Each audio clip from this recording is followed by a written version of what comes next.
ಬಂಗ್ಲೆ ಕಾಯುವ ಒಂದು ಕಾಯಕಕ್ಕೆ ನಮಗೆ ಆ ಸರ್ನೇಮ್ ಬಂದ್ಬಿಟ್ಟು ಅದು ಕೊನೆಯವರೆಗೆ ಉಳಿದ್ಬಿಟ್ಟು ಜನಾರ್ದನ್ ರೆಡ್ಡಿ ನಾವು ಆತ್ಮೀಯರಿದ್ದಾಗ ನನಗೆ ಸಿರುಗುಪ್ಪ ತಾಲೂಕು ಬಿಜೆಪಿ ವಕ್ತಾರರಾಗಿ ಮಾಡಿದ್ರು. ಆ ಒಂದು ಸಂದರ್ಭದಾಗಿ ಒಂದು ಬಡವರಿಗೆ ನ್ಯಾಯ ಕೇಳಕ್ಕಂತ ಹೋದಂತ ಸಂದರ್ಭದಲ್ಲಿ ಒಬ್ಬ ಸಬ್ ಇನ್ಸ್ಪೆಕ್ಟರ್ ರಿವಾಲ್ವರ್ನ ನನ್ನ ತಲೆಗೆ ಇಟ್ಟಿದ್ದ.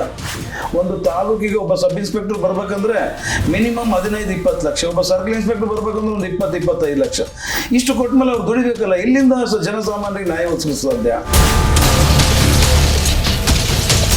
ಅನ್ಯಾಯ ಅಕ್ರಮಗಳ ವಿರುದ್ಧ ಜನತೆಯ ಧ್ವನಿಯಾಗಿ ನಾವು ಯಾವಾಗ ಬರ್ತೀವೋ ಅವಾಗ ಮಾತ್ರ ನಮಗೆ ಸಮಾಜದಲ್ಲಿ ಸಾರ್ವಜನಿಕರಲ್ಲಿ ನಮಗೆ ಬೆಲೆ ಸಿಗ್ತದೆ ಅಂತ ಕಂಡ್ಮೇಲೆ ಅಲ್ಲಿಂದ ಶುರುವಾಯ್ತು ನನ್ನ ಪಯಣ. ಸರ್ವಧರ್ಮೀಯರ ಸಾಮೂಹಿಕ ಏನಿದೆ ಆ ವಿವಾಹದಲ್ಲಿ 2500 ಸಾಮೂಹಿಕಗಳು ಮಾಡಿದ್ದು ನಿಜಕ್ಕೂ ನನಗೆ ಖುಷಿ ಪಡ್ತಾ ಇದ್ದೀನಿ. ಈ ಮೆಡಿಕಲ್ ಮಾಫಿದವ್ರು ಕೊಟ್ಟಂತ ಒಂದು ಏನ್ ರಾಂಗ್ ರಿಪೋರ್ಟ್ ಇದೆ, ಅಚಾತುರ್ಯಕ್ಕೆ ನಮ್ಮ ತಂದೆನ ಕಳ್ಕೊಂಡಂತ ಪರಿಸ್ಥಿತಿಗೆ ಇವತ್ತು ಇಡೀ ರಾಜ್ಯಾದ್ಯಂತ ಹಿಂದೆ ಈಗಾಗಲೇ ಸಿರುಗುಪ್ಪದಲ್ಲಿ ಮೆಡಿಕಲ್ ಮಾಫಿಯದ ಬಗ್ಗೆ ಸಮರ ಸಾರಿದ್ದೆ.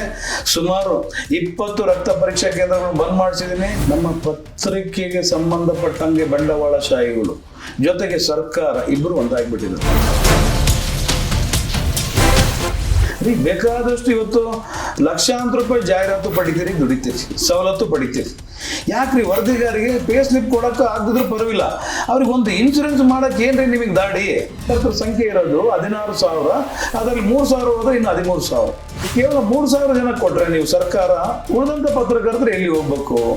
ಒಂದು ಸಿಸ್ಟಮ್ ಅನ್ನೋದು ಇವತ್ತು ಸಿದ್ದರಾಮಯ್ಯ ನಾನು ನೇರವಾಗಿ ನಿಮ್ಮ ಚಾನಲ್ ಮುಖಾಂತರ 16 ಬಜೆಟ್ ಮಾಡಿಸಿದ್ರಿ, ಆರ್ಥಿಕ ತಜ್ಞ ಅಂತೀರಿ, ಹಲವಾರು ಭಾಗ್ಯಗಳ ಸರದಾರ ಇದೇನ್ರಿ ನಿಮ್ಮ ಪೇ ಸ್ಲಿಪ್ ಇರ್ಬೋದು, ಕಾರ್ಮಿಕ ಕಾನೂನುಗಳು ಅನುಷ್ಕಂತಾರ್ರಿ. ಬಸ್ಸು ಓಡಾಟಿಲ್ಲ ಅಂತ ಒಂದು ವಾತಾವರಣದಲ್ಲಿ ನನ್ನ ಮೇಲೆ FIR ಆದಾಗೆ ನನ್ನ ಒಳಗಡೆ ಹಾಕ್ಲೇಬೇಕು, ಜೈಲಿಗೆ ಕಳಿಸ್ಬೇಕಂತ ಅನೇಕ ರಾಜಕಾರಣಿಗಳು ಇನ್ನೂ ಅನೇಕ ರೀತಿಯ ತೊಂದರೆ ನನಗೆ ಮುಂದೆ ಬರ್ತವೆ. ಅನೇಕ ದೊಡ್ಡ ದೊಡ್ಡ ದಿನಪತ್ರಿಕೆ ಸಂಪಾದಕರ ಚಾನಲ್ನವ್ರನ್ನ ಎದುರಾಕ್ಕೊಂತ ಇದ್ದೀನಿ. ಇವತ್ತು ನಮ್ಮ ಪತ್ರಕರ್ತರಿಗೆ ಕಾರ್ಮಿಕ ಕಾನೂನು ಅನುಷ್ಠಾನ ಮಾಡೇ ಮಾಡ್ತೀನಿ, ಯಾರನ್ನೂ ಬಿಡಲ್ಲ. ಇವತ್ತು ಹೇಮಂತ್ ನಿಂಬಾಳ್ಕರಿಗೆ ಗೆರೆಗೀಚಿ ನಾನು ಅವ್ರಿಗೆ ಎದುರಾಗೋದು ನಿಜ. ಯಾರಿಗೆ ಜನಸಾಮಾನ್ಯರಿಗೆ ತೊಂದರೆ ಆಯ್ತಂದ್ರೆ ಈ ಬಂಗ್ಲೆ ಮಲ್ಲಿಕನ ಬಿಡೋ ಒಂದು ಗುಣಗಳೇ ಇಲ್ಲ. ಅದೇ ಇವತ್ತು ನನಗೆ ಬಹಳಷ್ಟು ಸ್ನೇಹಿತರನ್ನ ದೂರ ಮಾಡ್ತಾ ಇದೆ.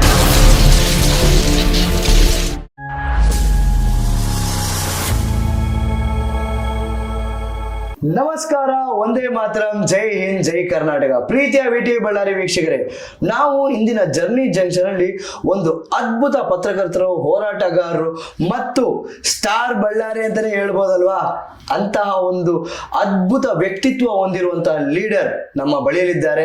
ಹಿರಿಯ ಪತ್ರಕರ್ತರು, ಅವರೇ ನಿಮ್ಮೆಲ್ಲರ ಪ್ರೀತಿಯ ಬಂಗ್ಲೆ ಮಲ್ಲಿಕಾರ್ಜುನ್ ಸಾಹೇಬರು. Welcome to the show sir. ನಮಸ್ತೆ ಸರ್. ನಮಸ್ತೆ ಸರ್. ಸರ್, ಹೇಗಿತ್ತು ಇವತ್ತಿನ ದಿನ ನಿಮ್ದು? ಸರ್ ಚೆನ್ನಾಗಿತ್ತು ನೋಡಿ. ನಿನ್ನೆ ಫಲಪೂಜೆ, ಇವತ್ತು ಹಂಪೆನಾಗೆ ವಿಶೇಷ ದರ್ಶನ ಆಗಿ ಈಶ್ವರದ್ದು.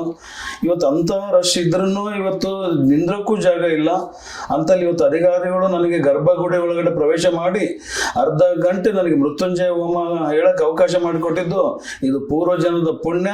ಅದ್ರ ಜೊತೆಗೆ ಅದು ಮುಗಿದ ತಕ್ಷಣನೇ ನಿಮಗೆ ಏನ್ ಟೈಮ್ ಕೊಟ್ಟಿದೆ ಆ ಟೈಮಿಗೆ ಇಲ್ಲಿ ಬಂದಿದ್ದೀನಿ. ನಾನು ಸಂತೋಷದ ದಿನ ಅಂತ ಈ ಸಂದರ್ಭದಲ್ಲಿ ಹೇಳಕ್ ಇಷ್ಟಪಡ್ತಾ ಇದ್ದೀನಿ. ನಿಜಕ್ಕೂ ನಿಮ್ಮ ಬ್ಯುಸಿ ಶೆಡ್ಯೂಲ್ ನಲ್ಲಿ ನಮಗೋಸ್ಕರ ಒಂದು ಟೈಮ್ ಒತ್ತೇಕಿ ನಮ್ಗಾಗಿ ಬಂದಿದ್ದೀರಾ, ನಮಗೂ ಬಹಳ ಪ್ರೀತಿ ಇದೆ. ಯಾಕೆಂದ್ರೆ ಸರ್, ನಿಮ್ಮ ಈ ಜರ್ನಿ, ನೀವು ನಡೆದು ಬಂದ ಹಾದಿ ಬಹಳಷ್ಟು ಪತ್ರಕರ್ತಗಳಿಗೆ ಒಂದು ಮಾದರಿಯಾಗಲಿದೆ ಸರ್. ಸೊ ನಾವು ನಿಮ್ಮ ಜರ್ನಿ ಜಂಕ್ಷನ್ ಅಲ್ಲಿ ಪ್ರತಿಯೊಂದು ಬಾರಿ ಕೇಳೋದು ಏನಂದ್ರೆ, ನಿಮ್ಮ ಬಾಲ್ಯದಿಂದ ಈಗಿನವರೆಗೂ ನಡೆದು ಬಂದ ಹಾದಿ ಹೇಗಿತ್ತು, ಏನೆಲ್ಲ ಕಷ್ಟಗಳು, ನಿಂದನೆಗಳು, ಅವಮಾನಗಳನ್ನು ಸಹಿಸಿ ಹಲವಾರು ನೋವುಗಳನ್ನು ನೋಡಿದ ನಂತರ ನೀವು ಈಗ ಬಹಳಷ್ಟು ಪತ್ರಕರ್ತಗಳಿಗೆ ಆಲ್ರೆಡಿ ಮಾದರಿಯಾಗಿದ್ದಿರ್ತೀರಾ, ಬಹಳಷ್ಟು ಜನರಿಗೆ ಮೋಟಿವೇಶನ್ ಆಗಿದ್ದಿರ್ತೀರಾ. ಸೊ ಇಂತಹ ಒಂದು ಜರ್ನಿಯಲ್ಲಿ ನಿಮ್ಮ ಬಾಲ್ಯದಲ್ಲಿ ಏನಾದರೂ ಒಂದು ಕನಸಿತ್ತ? ನಿಮ್ಮ ಬಾಲ್ಯದ ಕನಸುಗಳು, ನಡೆಗಳು ಹೇಗಿದ್ದವು? ಸರ್, ಸಾಮಾನ್ಯ ರೀತಿ ನನ್ನ ಜೀವನ ಸಾಕೊಂಡ್ಬಿಟ್ಟು ನಮ್ಮ ತಂದೆ ಒಬ್ಬ ಸರ್ಕಾರಿ ನೌಕರರಾಗಿದ್ರು. ನಮ್ಮ ತಂದೆಗೆ 6 ಜನ ಹೆಣ್ಮಕ್ಳು, ಅದರಲ್ಲಿ 2 ತೀರಿದ ನಂತರ ಗಂಡ್ಮಕ್ಳು ಇಲ್ದಂಥ ಸಂದರ್ಭದಲ್ಲಿ ನಮ್ಮ ತಂದೆ ತಾಯಿ ಶ್ರೀಶೈಲ ಮಲ್ಲಿಕಾರ್ಜುನ ಪ್ರಾರ್ಥನೆ ಮಾಡೋದ್ರೊಂದಿಗೆ ನಾನು ಒಂದು ಜನನ ಆಯ್ತು ಅಂದ್ಬಿಟ್ಟು ನಮ್ಮ ತಂದೆ ತಾಯಿ ಹೇಳಿದ್ರು. ಎಲ್ಲ ರೀತಿಯಿಂದ ಬಹಳಷ್ಟು ಬಡ ಕುಟುಂಬದಲ್ಲಿ ನಮ್ಮ ತಂದೆಗೆ ಬರೋಂಥ ಸಂಬಳ ಬಹಳಷ್ಟು ಕಡಿಮೆ. ಅಷ್ಟು ಜನರನ್ನ ಸರಿದೂಗಿಸ್ಬಿಟ್ಟು ನಮಗೆ ಎಜುಕೇಶನ್ ಕೊಟ್ಟು ಹೋಗಂತಂದ್ರೆ ಅಂಥ ಇದರಲ್ಲಿನೂ ನಮ್ಮ ತಂಗಿಯರಿರ್ಬೋದು, ನಾವಿರ್ಬೋದು, ಡಿಗ್ರಿಗಳು ಮಾಡ್ಕೊಂಬಿಟ್ಟು ನಮ್ಮ ಕಾಲ ಮೇಲೆ ನಿಲ್ಲಕ್ಕೆ ನಮ್ಮ ತಂದೆ ಶ್ರಮ ಬಹಳಷ್ಟು, ನಮ್ಮ ತಾಯಿ ಶ್ರಮ ಇನ್ನೂ ಹೆಚ್ಚಿನ ರೀತಿ ಇತ್ತು ಅಂತ ಈ ಸಂದರ್ಭದಲ್ಲಿ ಹೇಳ್ತಾ, ಇವತ್ತು ಅನೇಕ ರೀತಿಯಿಂದ ಆರ್ಥಿಕ ಅಡಚಣೆ ಇದ್ರೂ ಕಷ್ಟ ಬಿದ್ದು, ನಾನಾಗ್ಲಿ ನಮ್ಮ ತಂಗಿ ಒಬ್ರು ಅಡ್ವೊಕೇಟ್ ಆಗಿದ್ರೆ, ಒಬ್ಬರು ಹೈಸ್ಕೂಲ್ ಟೀಚರ್ ಆಗಿ ವರ್ಕ್ ಮಾಡ್ತಾ ಇದ್ದಾರೆ ಸರ್. ಈ ಸಂದರ್ಭದಲ್ಲಿ ತಮಗೆ ಹೇಳೋದ್ರ ಜೊತೆಗೆ ಇವತ್ತು ಬಂಗ್ಲೆ ಅನ್ನೋ ಒಂದು ಪದದ ಅರ್ಥ ತಮಗೆ ಹೇಳೋದ್ರ ಮುಖಾಂತರ ನನ್ನ ಜೀವನ ತಮಗೆ ಸ್ಟಾರ್ಟ್ ಮಾಡ್ತಾನೆ. ಬಹಳಷ್ಟು ಜನ ಇಡೀ ರಾಜ್ಯದಾಗ ನನ್ನ ಪತ್ರಕರ್ತರು ಇರ್ಬೋದು, ಜನಸಾಮಾನ್ಯ ಇರ್ಬೋದು, ರಾಜಕಾರಣ ಬಂಗ್ಲೆ ಮಲ್ಲಿಕಾರ್ಜುನ್ ಅಂತ ಒಂಥರ ಏನೋ ಒಂಥರ ಶಾಕ್ ಆಗ್ತಾರೆ. ಇಲ್ಲಾಂದ್ರೆ ಯಾವುದೋ ಒಂದು ದೊಡ್ಡ ಮಟ್ಟ ಶ್ರೀಮಂತ ಇಲ್ಲ, ಅನೇಕ ಬಂಗ್ಲೆಗಳು ಸರದಾರ ಇರ್ಬೇಕಪ್ಪ ಅಂತ ಕೇಳ್ತಾರೆ. ಅದನ್ನು ನಾನು ಕೆಲವು ವೇದಿಕೆಗಳಲ್ಲಿ ನೇರವಾಗಿ ಹೇಳಿದ್ದೇನೆ. ನಮ್ಮ ತಂದೆ, ಅವ್ರ ತಂದೆ ನಮ್ಮ ಸಿರುಗುಪ್ಪದಲ್ಲಿ ಏನಿದೆ, ಬಳ್ಳಾರಿ ಜಿಲ್ಲಾ ಸಿರುಗುಪ್ಪದಲ್ಲಿ ಷಣ್ಮುಖಪ್ಪ ಅಂತ ಒಬ್ಬ ದೊಡ್ಡ ಅಗರ್ಭ ಶ್ರೀಮಂತರಿತ್ತು. ಅವ್ರದ್ದೊಂದು ದೊಡ್ಡ ಮನೆ ಏನಿತ್ತು, ಆ ಮನೆಯ ಒಂದು ಕಾಂಪೌಂಡ್ ಏನಿತ್ತು, ಒಂದು ಬಂಗ್ಲೆ ಅಂತ ಏನು ಹೇಳ್ತಿದ್ವಿ, ಆ ಬಂಗ್ಲೆಯನ್ನ ಕಾಯುವಂತ ಕಾಯಕ ನಮ್ಮ ತಾತ ಮಾಡ್ತಿದ್ದ. ಆ ಒಂದು ಹಿನ್ನೆಲೆಯಲ್ಲಿ ನಮ್ಮ ಕುಟುಂಬಕ್ಕೆ, ನಮ್ಮ ಪೂರ್ವರಿಗೆ ಬಂಗ್ಲೆಯವ್ರ ಕರಿ ಅಂತ ಕರಿತಾ, ಅದು ಬರ್ತಾ ಬರ್ತಾ ನಮ್ಮವರಿಗೂ ಬಂಗ್ಲೆ ಕಾಯುವ ಒಂದು ಕಾಯಕಕ್ಕೆ ನಮಗೆ ಆ ಸರ್ನೇಮ್ ಬಂದ್ಬಿಟ್ಟು ಅದು ಕೊನೆಯವರೆಗೆ ಉಳಿದ್ಬಿಟ್ಟು ಇವತ್ತು ಅದೇ ಬಂಗ್ಲೆ ಹೆಸರು ಮೇಲೆ ಇವತ್ತು ರಾಜ್ಯಾದ್ಯಂತ ಬಂಗ್ಲೆ ಹೆಸರು ಒಂದು ಅರ್ಥಪೂರ್ಣವಾಗಿ ಹೋಗ್ತಾ ಇದೆ ಅಂತ ಈ ಸ್ಥಾನದಲ್ಲಿ ಹೇಳಕ್ ಇಷ್ಟಪಡ್ತಾ ಇದ್ದೀನಿ ಸರ್. ನಿಜಕ್ಕೂ ಸರ್, ಇವಾಗ ಬಂಗ್ಲೆ ಅಂದ್ರೆ ಒಂದು ಸೂಪರ್ ಸ್ಟಾರ್ ಪತ್ರಕರ್ತ ಅಂತಾನೆ ಹೆಸರಾಗ್ಬಿಟ್ಟಿದೆ ಇವಾಗ. ಸೊ ಸರ್, ಇವಾಗ ನಿಮ್ಮ ಬಾಲ್ಯದಲ್ಲಿ ಮರೆಯಲಾರದ ನೆನಪುಗಳು ಏನಾದ್ರು ಉಂಟಾ? ಯಾಕೆ ನಿಮ್ಮ ಮನೆ ವಾತಾವರಣ ಆಲ್ರೆಡಿ ನಿಮ್ಮ ಸ್ಥಿತಿಗತಿ ಇವಾಗ ಜಸ್ಟ್ ಹೇಳಿದ್ರಿ ನಮ್ಗೆ. ಅಂದಿನ ಟೈಮ್ನಲ್ಲಿ ನೀವು ಮರೆಯಲಾರದ ಏನಾದ್ರು ನೆನಪು? ಸರ್, ನಾನು ಚಿಕ್ಕವನಿಂದ ಒಬ್ಬಂಟೆ ಆಗಿರೋಕೆ, ಜೊತೆಗೆ ಭಾವನಾ ಜೀವಿಯಾಗಿ ಹೆಚ್ಚಿನ ಪುಸ್ತಕಗಳು ಓಡ್ತಾ ಬಹಳಷ್ಟು ಹೊತ್ತು ನಾನು ಲೈಬ್ರರಿಲೇ ಕಳೀತಾ ಇದ್ದೆ ಸರ್ ಗುಪ್ಪಾದಲ್ಲಿ. ಅಂದಿನ ಈ ಪ್ರಪಂಚ ಇರ್ಬೋದು, ಸುಧಾ ಇರ್ಬೋದು, ತರಂಗ ಇರ್ಬೋದು, ಅನೇಕ ಪತ್ರಿಕೆಗಳು ನೋಡ್ತಾ ಹೊತ್ತು ನಾನು ಡೀಪಾಗಿ ಹೋಗ್ತಾ ಇದ್ದೆ. ಇದ್ರ ಜೊತೆಗೆ ನನಗೆ ಒಂಥರ ಹೋರಾಟದ ಮನೋಭಾವ ಆ ಚಿಕ್ಕ ವಯಸ್ಸು 6ನೇ ಕ್ಲಾಸ್ ಓದ್ತಾ ಇದ್ದೆ. ಅವಾಗಿಂದನೇ ನಾನು DYFI ಜಾಯ್ನ್ ಆದೆ. ಅದ್ರ ಜೊತೆಗೆ SFI ಜಾಯ್ನ್ ಆಗಿ ಹಿಂದೆ ನಮ್ಮ ಇವರಿದ್ರು, ಯಾರು ಗುರುಶಾಂತ್ ಸರ್ ಇದ್ರು, ಪ್ರಸನ್ನವ್ರು ಇದ್ರು, ಅವ್ರು ಪ್ರಸನ್ನವ್ರು ತೀರೋದ್ರು. ಇನ್ನು ಬಹಳಷ್ಟು ನಮ್ಮ ಬಸವರಾಜ್ ಸರ್ ಇದ್ದಾರೆ ಇವಾಗ ಕಮ್ಯುನಿಸ್ಟ್ ಪಾರ್ಟಿಯಲ್ಲಿ, ನಮ್ಮ ಕುರುಗೋಡು ಗಾಲಿಂಗಪ್ಪ ಅವರು ಇದ್ದಾರೆ, ಬಾದನಚ್ಚಿ, ಎಲ್ಲರೂ ನನ್ನ ಆತ್ಮೀಯ ಸ್ನೇಹಿತರು. ಇವರೆಲ್ಲ ಇವರೊಂದು ಒಡನಾಟದಿಂದ ಅನೇಕ ಹೋರಾಟಗಳಲ್ಲಿ ನಾನು ಅಂದೇ ಭಾಗವಹಿಸಿದ್ದೀನಿ. ಅದ್ರ ಜೊತೆಗೆ ನಮ್ಮ ಮುಂಡ್ರಿಗಿ ನಾಗರಾಜಣ್ಣ ಇರ್ಬೋದು, ತಳವಾರ ದುರ್ಗಪ್ಪಣ್ಣ ಇರ್ಬೋದು, ಇವತ್ತೇನು ದಿವಂಗತರಾಗಿದ್ದಾರೆ ನಮ್ಮ ಹೊಣೆನೂರು ಪಾಂಡುರಂಗ ಅವರು ಇರ್ಬೋದು, ನಮ್ಮ ಚಳಗುರಿಕೆ ಆಂಜನಪ್ಪ ಅವರು ಇರ್ಬೋದು, ನಮ್ಮ ಸಿರುಗುಪ್ಪ ಕೊಡ್ಲೆ ಮಲ್ಲಿಕಾರ್ಜುನ್ ಇರ್ಬೋದು, ಬಹಳಷ್ಟು ದಿಗ್ಗಜರ ಜೊತೆಗೆ ಅವರು ಸರಿ ಸಮಾನ ಆ ಒಂದು ಕಾಲದಲ್ಲಿ ನಾನು ಹೋರಾಟ ಸಾಗ್ತಾ ಹಿಂದೆ ನಾನು DSS BSP ತಾಲೂಕು ಅಧ್ಯಕ್ಷ ಸಿರುಗುಪ್ಪದಾಗಿದ್ದೆ. MLA ನಾನು ಆ BSP ಇಂದ ಕಂಟೆಸ್ಟ್ ಮಾಡಿದ್ದೆ. ಇದ್ರ ಜೊತೆಗೆ BJP-ನಲ್ಲಿ ನಾನು ಸಕ್ರಿಯವಾಗಿ ಗುರುತಿಸ್ಕೊಂಡ್ಬಿಟ್ಟು ಅನೇಕ ರೀತಿಯ ನನ್ನ ಹೋರಾಟಗಳು ಏನಂತ ಸಿರುಗುಪ್ಪ ಜನತೆ ಗೊತ್ತಿದ್ದಾವೆ. ಜನಾರ್ದನ್ ರೆಡ್ಡಿ ನಾವು ಆತ್ಮೀಯರಿದ್ದಾಗ ನನಗೆ ಸಿರುಗುಪ್ಪ ತಾಲೂಕು BJP ವಕ್ತಾರರಾಗಿ ಮಾಡಿದ್ರು. ಇದಕ್ಕೆ ನಾನು ಅವರಿಗೆ ಚಿರಋಣಿ ಈ ಸಂದರ್ಭದಲ್ಲಿ ಹೇಳ್ತಾ, ಅವರ ಕೊಟ್ಟಂತ ಕೆಲವು ಏನು ನಮಗಿದಾವೆ ಅವನ್ನೆಲ್ಲ ಮಾಡ್ತಾನೆ ಸಾಗಿದ್ದೀವಿ. ಈ ಹಿನ್ನೆಲೆಯಾಗಿ ಕೆಲವೊಂದು ಸ್ಟೇಷನ್ಗಳಲ್ಲಿ ಬಹಳಷ್ಟು ಬಡ ಬಗರಿಗೆ ನೊಂದಂತ ಸಂದರ್ಭದಲ್ಲಿ ನಾನು ಯಾವಾಗ DYF ಅಲ್ಲಿ ಇದ್ದಾಗೆ ಆ ಒಂದು ಸಂದರ್ಭದಾಗಿ ಒಂದು ಬಡವರಿಗೆ ನ್ಯಾಯ ಕೇಳಕ್ಕಂತ ಹೋದಂಥ ಸಂದರ್ಭದಲ್ಲಿ ಒಬ್ಬ ಸಬ್ ಇನ್ಸ್ಪೆಕ್ಟ್ರು ಕೈಸರ್ ಅಂತ ಇದ್ರು. ನನಗೆ ಏನು ಇಷ್ಟೆಲ್ಲ ಜಾಸ್ತಿ ಆಯ್ತು ಇಷ್ಟು ಚಿಕ್ಕ ವಯಸ್ಸಿನ ಅಂದ್ಬಿಟ್ಟು ರಿವಾಲ್ವರ್ನ ನನ್ನ ತಲೆಗೆ ಇಟ್ಟಿದ್ದ. ಅದು ಬರೀ ಇಡೋದೇನೈತೆ ಹೊಡಿ ಅಂತ ಹೇಳಿದ್ರು, ಇಲ್ಲಪ್ಪ ತಮ್ಮ ಇಲ್ಲ ನೀನು ಹೆಂಗ ರಿವಾಲ್ವರ್, ಅದೊಂದು ದೊಡ್ಡ ಗಲಾಟೆ ಮಾಡಿ ಕ್ಷಮಾಪಣೆ ಕೇಳಿದ್ರು. ಅವರಿಗೆ ನಾವು ಬುಡ್ಲರಂಗೆ ಹೋರಾಟ ಮಾಡಿದ್ಮೇಲೆ ಆ ಕ್ಷಮಾಪಣೆ ಕೇಳಿದ್ಮೇಲೆ ಆ ಸಣ್ಣ ವಯಸ್ಸಿನಲ್ಲಿ ಆ ಥರ ರೆಬಲ್ ಇರೋಂಥ ಗುಣ ನಂದು ಬರ್ತಾ ಈ ರೀತಿಯಾಗಿ ಆ ಚಿಕ್ಕ ವಯಸ್ಸಿನಲ್ಲಿ ಸಾಗಿದಂಥದ್ದು. ಮುಂದೆ PUC ನಂತರ ಸಿರುಗುಪ್ಪದಲ್ಲೇ ಹೈಸ್ಕೂಲು, VKJJ ಕಾಲೇಜಿನಲ್ಲಿ PUC ವಿದ್ಯಾಭ್ಯಾಸ ನಂತರ ಬೆಂಗಳೂರಿನ ವಿಶ್ವೇಶ್ವರಯ್ಯ ಇಂಜಿನಿಯರಿಂಗ್ ಕಾಲೇಜ್ ಏನು ಸರ್ಕಾರಿ ಕಾಲೇಜ್ ಇದೆ, ಆ ಕಾಲೇಜಲ್ಲಿ ನನಗೆ ಮೆಕ್ಯಾನಿಕಲ್ ಇಂಜಿನಿಯರಿಂಗ್ ಒಂದು ಕೋರ್ಸಲ್ಲಿ ನನಗೆ ಸೀಟ್ ಸಿಕ್ಕಿತ್ತು. ಆ ಒಂದು ಇಂಜಿನಿಯರಿಂಗ್ ಪದವೀಧರನಾಗ್ಬಿಟ್ಟು ಅದೇನೋ ಗೊತ್ತಿಲ್ಲ ನನಗೆ ಈ ಮಾಧ್ಯಮ ಲೋಕ ಕೈ ಬೀಸಿ ಕರಿತಾ ನಾನು ಇಂಜಿನಿಯರಿಂಗ್ ಓದಬೇಕಾದಂಥ ಸಂದರ್ಭದಲ್ಲಿ ನನ್ನ ಇಂಜಿನಿಯರಿಂಗ್ ಬುಕ್ಸ್ಗಿನ ಜಾಸ್ತಿ ಲಂಕೇಶು ಬೆಂಗಳೂರು ಪ್ರತಿ ವಾರ ಇನ್ನು ಒಂದು ಅಕ್ಷರ ಬಿಡಲಾರ್ದ ಓದ್ತಾ ನನಗೆ ಈ ಒಂದು ರಂಗದಲ್ಲಿ ಯಾರು ಗಾಡ್ ಫಾದರ್ ಇಲ್ಲ.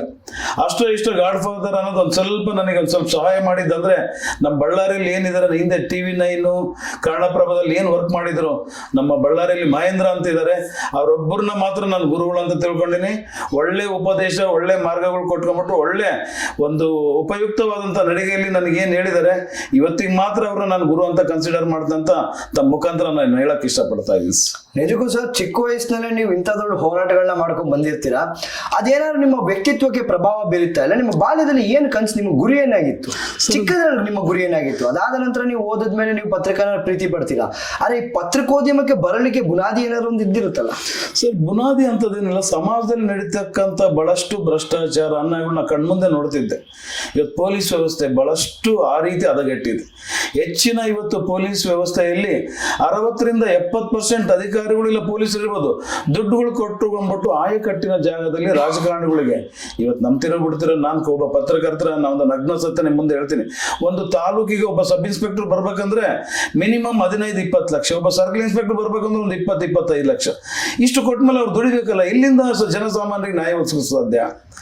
ಅವರು ರಾಜಕಾರಣಿಗಳು ಹೆಂಗೆ ಹೇಳ್ತಾರೆ ಅವ್ರ ಅಣತಿಯಂತೆ ಬಡವರಿಗೆ ಇನ್ನಿತರಿಗೆ ಮೋಸ ಮಾಡ್ತಾನೆ ಹೋಗ್ತಾರೆ ಹೊರತು ಒಂದ್ ವೇಳೆಗೆ ಅವರು ಕಾನೂನು ನ್ಯಾಯ ನಿಷ್ಠುರಂತ ಜನಸಾಮಾನ್ಯರ ಪರವಾಗಿ ಅವ್ರು ಏನಾದ್ರು ಹೆಜ್ಜೆ ಇಟ್ರೆ ಅವ್ರನ್ನ ಅಲ್ಲಿಂದ ಎತ್ತಂಗಡಿ ಮಾಡಿ ನಾನು ಎಕ್ಸಿಕ್ಯೂಟಿವ್ ಪೋಸ್ಟ್ ಕೊಟ್ರಿಗಿನ ಅವರು ಇದು ಹೆಂಗಪ್ಪ ಬದುಕೋದು, ಇರೋದ್ರೊಳಗೆ ನಾವು ದುಡ್ಕೋಬೇಕು, ಮುಂದಿನ ನಮ್ಮ ವಿಶ್ರಾಂತಿ ಜೀವನದಾಗೆ ಕೋಟಿಗಟ್ಟಲೆ ಮಾಡ್ಕೊಂಡು ನೆಮ್ಮದಿಯಾಗಿ ಇರ್ಬೇಕಂತ ಕನಸ್ಕೊಂಡಿರ್ತಾರೆ ಅಧಿಕಾರಿಗಳು. ಯಾಕಂದ್ರೆ ಅವ್ರಿಗೆ ಬರೋ ಸಂಬಳ ಕಡಿಮೆ ಪೊಲೀಸ್ ಡಿಪಾರ್ಟ್ಮೆಂಟ್ ಅಲ್ಲಿ. ಈ ಗಿಂಬ್ಳದ ಮೇಲೆ ಹೆಚ್ಚಿನ 60% ಇಲಾಖೆಯವರು ಈ ಇದರಲ್ಲಿ ಇದ್ದಾರೆ, ಅದ್ರಲ್ಲಿ 40% ಒಳ್ಳೊಳ್ಳೆಯವರು ಇದ್ದಾರೆ. ನಾನು ಬಹಳಷ್ಟು ನೋಡಿದ್ದೀನಿ.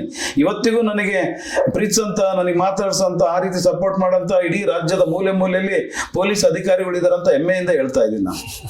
ನಿಮ್ಮ ಶಿಕ್ಷಣದ ಸಮಯ ಏನಾದ್ರು ಕಷ್ಟ ಅನುಭವಿಸಿದ್ದುಂಟಾ ಸರ್? ಶಿಕ್ಷಣದಲ್ಲಿ ಏನಾಯ್ತು, ನನಗೆ BE ಇಂಜಿನಿಯರಿಂಗ್ ಸೀಟ್ ಸಿಕ್ಮೇಲೆ ನಮ್ಮ ತಂದೆಗೆ ರಿಟೈರ್ಡ್ ಆಗಿದ್ರು, ಬರೋ ಪೆನ್ಷನ್ ಕಡಿಮೆ ಇತ್ತು. ನಮ್ಮ ಅಕ್ಕ ತಂಗಿ 4 ಜನ ಸಾಕ್ಬೇಕಾಗಿತ್ತು, ಅವ್ರ ಎಜುಕೇಶನ್ ನೋಡ್ಕೋಬೇಕಾಗಿತ್ತು. ಬೆಂಗಳೂರಲ್ಲಿ ಏನು ನನಗೆ ಒಂದು ಹಾಸ್ಟೆಲ್ ಸಿಕ್ಕಿತ್ತು, UVC ಹಾಸ್ಟೆಲ್. ಅಲ್ಲಿ ನಾನು ತಿಂಗಳಿಗೆ ಒಂದು 500-600 ರೂಪಾಯಿ ಹಾಸ್ಟೆಲ್ ಕಟ್ಟಕ್ಕೂ ದುಸ್ತರ. ಇನ್ನು ಇತರ ಖರ್ಚಿಗೆ ಒಂದು ಸುಮಾರು 1,000 ರೂಪಾಯಿ ನನಗೆ ಬೇಕಾಗಿತ್ತು. ಎಜುಕೇಶನ್ ಲೋನ್ ಮಾಡಿದ್ದೆ ನಾನು ಸಿಂಡಿಕೇಟ್ ಬ್ಯಾಂಕಲ್ಲಿ. ಅವ್ರು ಕೊಡಂತ ಒಂದು 700-800 ರೂಪಾಯಿ ನನಗೆ ತಿಂಗಳಿಗೆ ಯಾವುದಕ್ಕೂ ಆಗ್ತಿದ್ದಿಲ್ಲ.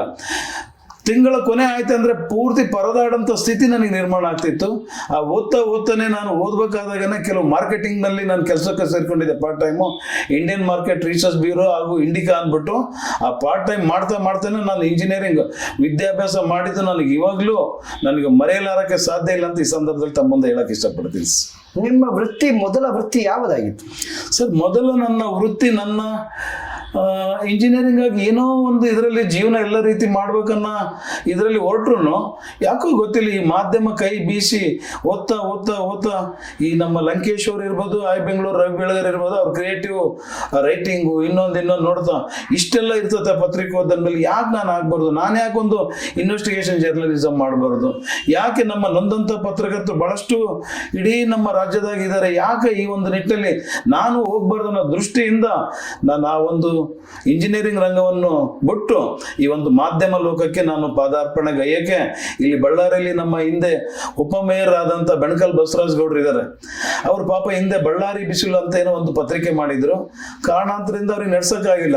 ನಾನು ಅವ್ರ ಹತ್ರ ಹೋಗಿ ಸುಮ್ಮನೆ ಒಂದು ಅವ್ರ ಮನೆಗೆ ಹೋಗ್ಬಿಟ್ಟು ನಾನೊಂದು ಪತ್ರಿಕೆ ಸ್ಟಾರ್ಟ್ ಮಾಡ್ಬೇಕಂತಿದ್ದೀನಿ, ಒಂದು ಸ್ವಲ್ಪ ಅದಕ್ಕೆ ಏನಂತ ಹೇಳಿ ಅಂದಾಗೆ ಪಾಪ ಅವ್ರಿಲ್ಲ ಹಿಂಗಂತ ನನಗೊಂದು ಮಾರ್ಗದರ್ಶನ ಮಾಡಿದೆ. ನಾನು ಅದನ್ನ ತಗೊಂಡ್ಬಿಟ್ಟು ಅಪ್ಲೈ ಮಾಡಿದಾಗೆ ಆ ಸ್ಟಾರ್ ಆಫ್ ಬಳ್ಳಾರಿ ಅದೇನೋ ಗೊತ್ತಿಲ್ಲ, ಕೇವಲ 3-5 ತಿಂಗಳಲ್ಲಿ ನನಗೆ ಟೈಟಲ್ ಬಂದೇ ಬಿಡಿತ್ತು. ಆ ಬಂದಿದ್ದು ವಸ್ತ್ರಲ್ಲಿ ಆ ರೀತಿ ಸ್ಟಾರ್ಟ್ ಮಾಡಿದಾಗ ಬಹಳಷ್ಟು ದುಸ್ತರ ಸ್ಥಿತಿ. ನನ್ನ ಒಂದು ಈವನ್ ಊಟಕ್ಕೂ ಪರದಾಟದ ಸ್ಥಿತಿ, ಪೇಪರಿಗೂ ದುಡ್ಡಿಲ್ಲ ಅಂತ ಸ್ಥಿತಿ. ಹೇಗೋ ಕಷ್ಟ ಬಿದ್ದ ಆ ಪತ್ರಿಕೆಗಳು ತಂದು 2-3 ಇಶ್ಯೂ ಕೈ ಸುಟ್ಕೊಂಡ್ಬಿಟ್ಟು ಅಂತ ಸ್ಥಿತಿಯಲ್ಲಿತ್ತು. ಇನ್ನು ಈ ರೀತಿ ನಾವು ಹೊಗಳಿಕೊಂಡು ಹೋಗ್ತಾ ಇದ್ರೆ ಪತ್ರಿಕೋದ್ಯಮ ನಮ್ಮನ್ನು ಯಾರು ಮಾತಾಡ್ಸಲ್ಲ. ಇವತ್ತು ನಾನು ಪತ್ರಿಕೆ ನೋಡಿಬೇಕು, ನಾನು ಬೆಳಿಬೇಕು, ಸಮಾಜ ಶುದ್ಧ ಆಗ್ಬೇಕಂದ್ರೆ ಇಲ್ಲಿ ರೆಬಲ್ ಆಗಿ ನಿರ್ಭಯವಾದಂತ ಆರ್ಟಿಕಲ್ ಆಗ್ಲೇಬೇಕು. ಅನ್ಯಾಯ ಅಕ್ರಮಗಳ ವಿರುದ್ಧ ಜನತೆಯ ಧ್ವನಿಯಾಗಿ ನಾವು ಯಾವಾಗ ಬರ್ತೀವೋ ಅವಾಗ ಮಾತ್ರ ನಮಗೆ ಸಮಾಜದಲ್ಲಿ ಸಾರ್ವಜನಿಕರಲ್ಲಿ ನಮಗೆ ಬೆಲೆ ಸಿಗ್ತದೆ ಅಂತ ಕಂಡ್ಮೇಲೆ ಅಲ್ಲಿಂದ ಶುರುವಾಯ್ತು ನನ್ನ ಪಯಣ.